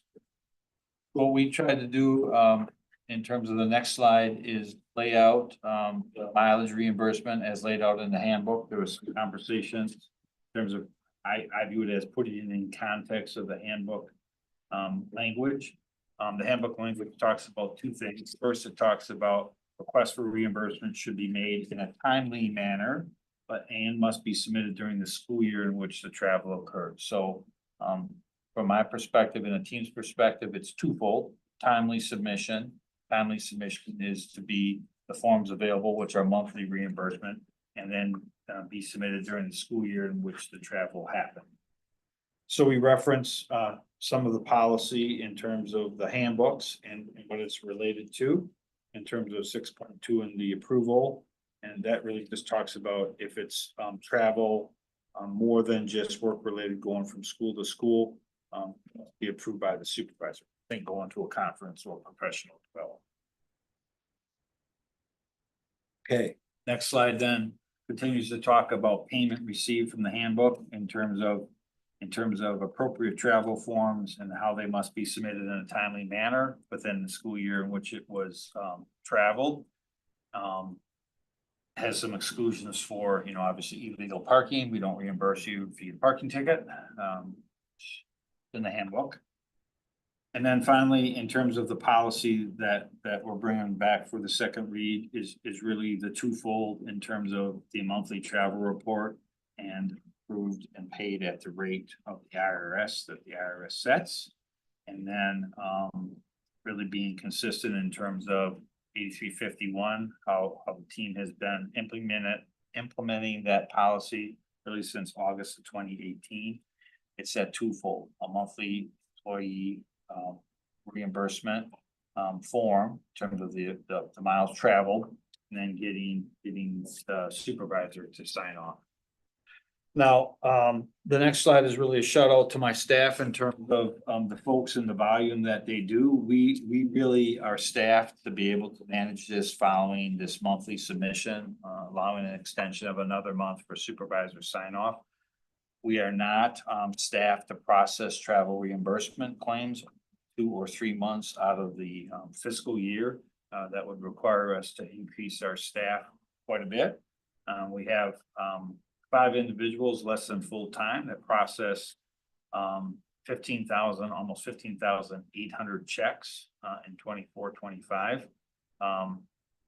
They use a lot of payments in terms of all the things that we submit reimbursement for and process, but the backbone of the team is Marilyn Irvine, who's been here 50 years, Sue Nicholson-Fisk, another 40 years, and Tina Marie Wiesoff was 26 years, combined 116 years of service. Dedicated employees that spend a lot of time reviewing and making sure this is done accurately and process payments on a really timely manner, which cannot be done without the work that they do. They're very proud of the work that they do. And then the final slide I want to show is the takeaway in the amounts, right? So the 3 lines are the years. They might be a little small, going back from 21 through 24. It's very. You can see the purple line, and maybe because my staff knows I care for the color purple, but they picked purple for 24-25. You can see prior years, it was done pretty good, but there was always an increase at the end of the year, causes issues on many levels. But with the adherence to the month and 2 months in terms of reimbursement claims, you can really see the effect that this has. And that is when employees are traveling and they're submitting on a more regular basis, 2 things happen. 1, it's taken care of.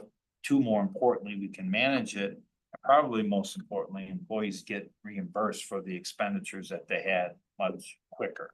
And so the 2-month window in terms of processing really allows employees to be reimbursed quicker.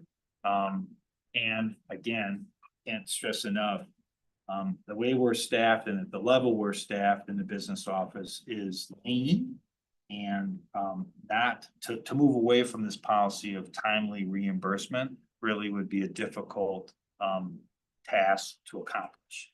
And then the other one is just the amounts in terms of process over the last 5 years in total dollar. That's it. All right, thank you, Board Member Bannermulen. Yes, this is a handbook issue. It's 100% a handbook issue. I realize under Act 10, we have the right to unilaterally change the handbook, which is what we would be doing in this situation because close isn't identical. We're finally getting along with the union, and I really think we want to be truly collaborative, that we would save this for handbook discussion and add it to the handbook process.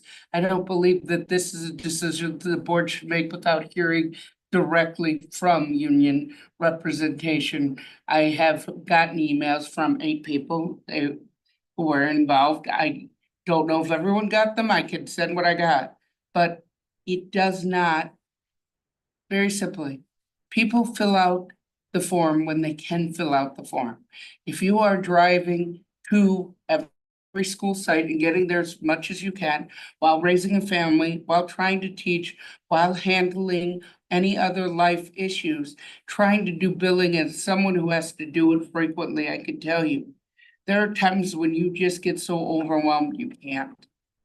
I just think this puts an unnecessary burden on our staff that I think we need to hear the other side, A, union representation, and B, to just work it out, because I don't want to budget, I don't want to burden our administrative staff, and I don't want to burden our teachers either, or our staff either.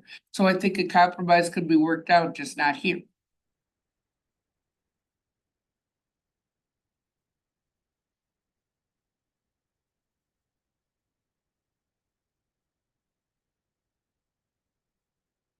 Any further question? Board Member Simkin. I think your recommendation seems reasonable. Thank you.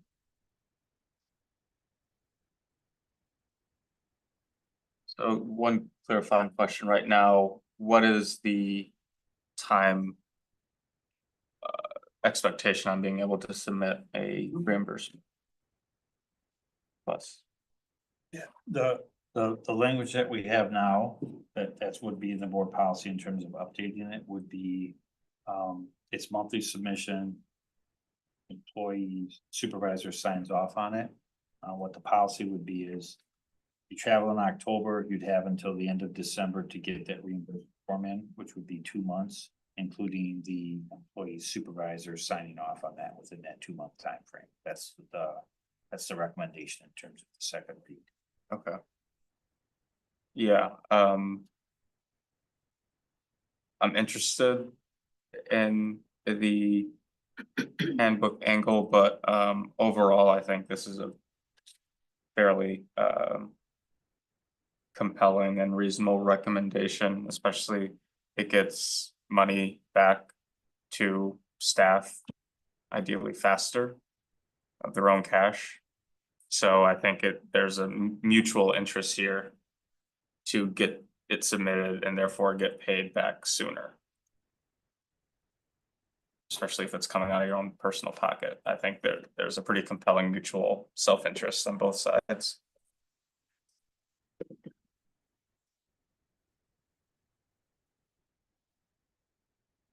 Okay. Seeing no further questions, we can go on to the last one. The last one is the fund balance policy. So the first slide is just again, talking a little bit about what the fund balance is and then the board policy. So we're required to have a point in time estimate in terms of what that fund balance policy is. And we're required to report that point in time person. Our district budget performance in fund balance is what is efficiency point in time. We have that level of money cash on hand. That would fund balance of 92 million. Not have that much money on hand. The current policy is a range, minimum 10, max 15%. And our cash flow is important in terms of a balance for a lot of reasons. One, we need cash to pay some of our bills. We need to do short-term borrowing when we don't have little cash in terms of our trend. And fund balance policy that's adhered to is positive in terms of our rating. We have a very high rating for districts in the state of Wisconsin, which means it costs us less to borrow money when we need to borrow money. So fund balance policy and maintaining your policy is an important consideration for us. Next slide. Specifically, the first read, based in large part, the first read recommended a minimum fund balance %, which was the recommendation of the NCPA law audit family in terms of a recommendation that they would recommend we have, which from the auditing standards is legitimate. What that really means is they believe we should have 2 months worth of our bills on hand in terms of our fund balance, which would be the numbers, which would be end up being 17% of our expenditures, which is what the calculation is on. So on the second read, based on our conversations back in February, really 2 options. Option 1, the status quo, which is there today, 10 to 15%, which is a 5-point spread. Option 2 would be to raise that to a max of 17 and a minimum of 12%. In addition, the original read and the first read recommended several changes in terms of terminology, updating the language to be reflective of what the chart of accounts and standards are in terms of how you classify your balances, and then just clarifying the calculation to be reflective of the calculation that happens every year. When we put the fall approved budget is when we give that percentage in terms of what the policy requires us to do. Okay, so then the next slide is the numbers. This is based on 22-23 slightly audited reports that I did. These are pulled and provided in terms of the reporting mechanisms.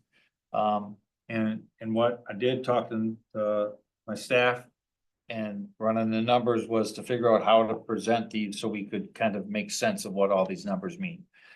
So decided to do quartiles, right? So the first 106 school districts go from 0% to a 15.61% fund balance. The asterisk is there are 46 districts that have either 0 or less than 0 in terms of an unassigned fund balance. There's 421 total districts. Not going to get into how you could have a balance below 0, but you can technically. You have to work to address some issues when you're working with the state and your CPA audit firm, but it can and does happen. But for our purposes, it's the asterisk in just to note that. The next quartile, the next 105 is between a fund balance of just under 16% up to 23.8%, which is the median number of 23.8%.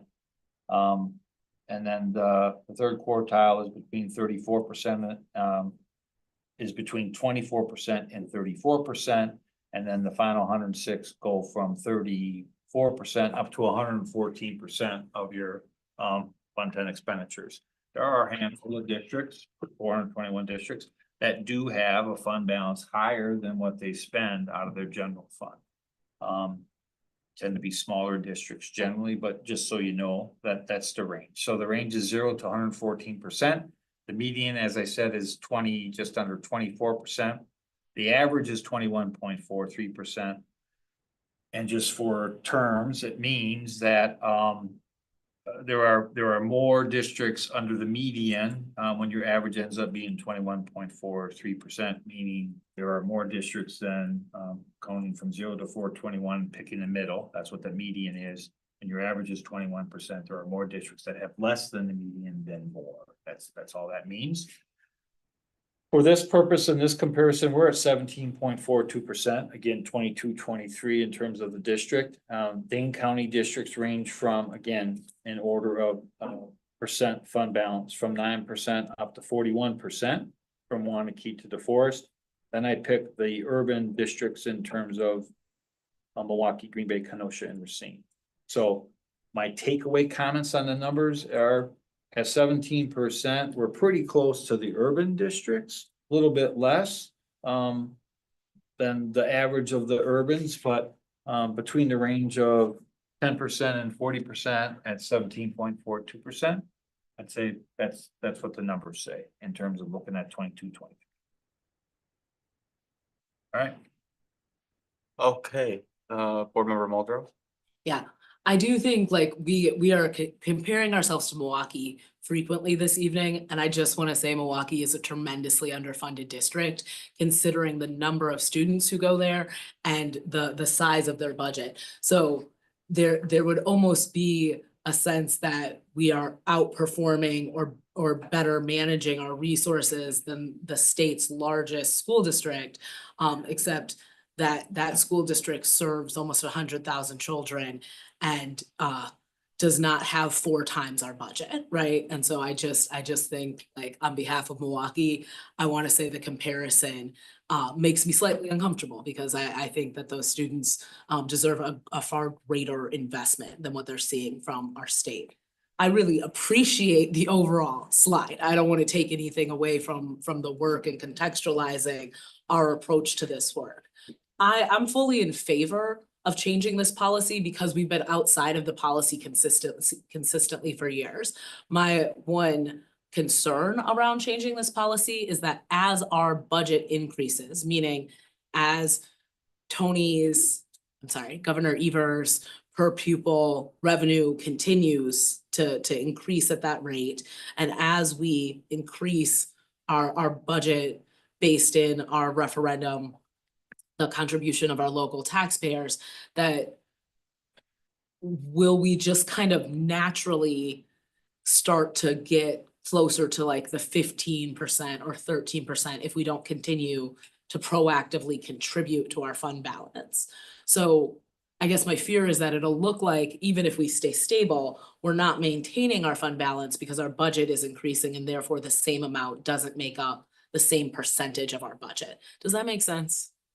Sure. I mean, the fund balance calculation is just that. It's the unassigned balance divided by your general fund expenditure. And so as we spend more to, have to have more in your fund balance, or you won't be in it, which is why I think from our first read, board clearly wanted a range. And so that's why in terms of the second read, I think there's really 2 options, 10 to 15 or 12 to 17. For the reasons I gave. I didn't want to spend a lot of time talking about it again because we already have, but I can say, since we started this reading of the fund balance policy and the review, and we mentioned it, but it's worth saying, we have a lot of uncertainty in our time, right? Not just financial, but uncertainty and angst and anxiety, legitimately so. And so it becomes a whole different conversation talking about fund balance policy when we don't have the state budget yet, which isn't totally uncommon.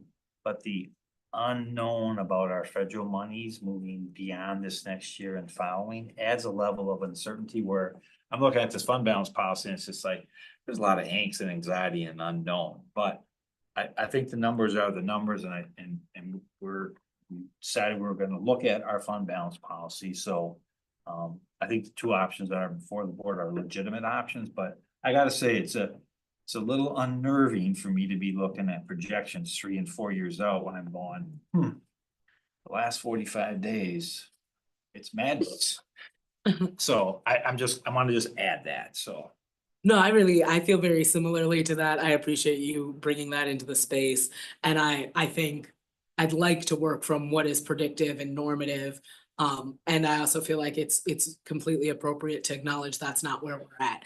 And part of what my hesitation around shifting this policy, one, I think between 12 and 18%, because we're already over that 17% threshold, makes more sense to me personally. I'm comfortable doing what the majority of the board thinks.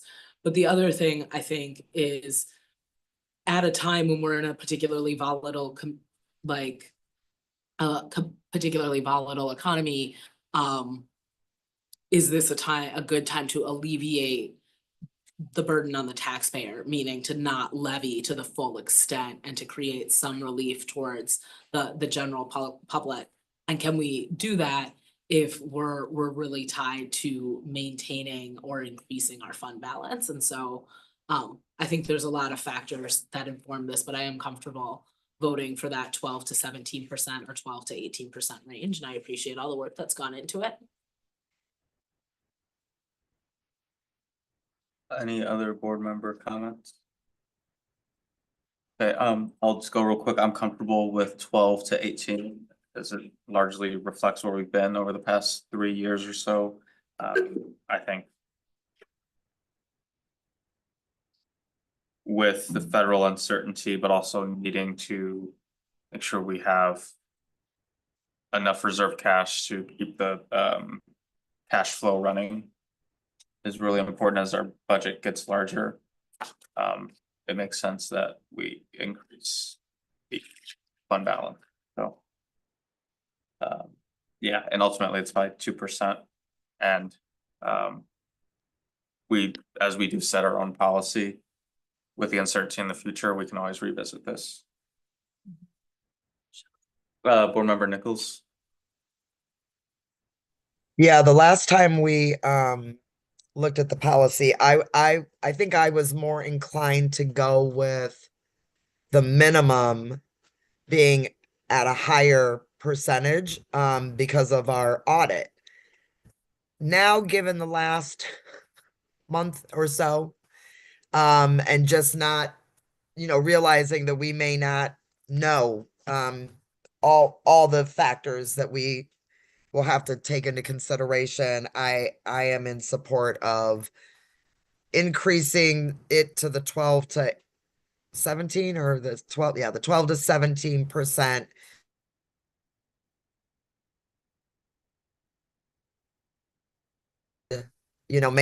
Maybe as we know more over the next year or so, like maybe we come back to this conversation again.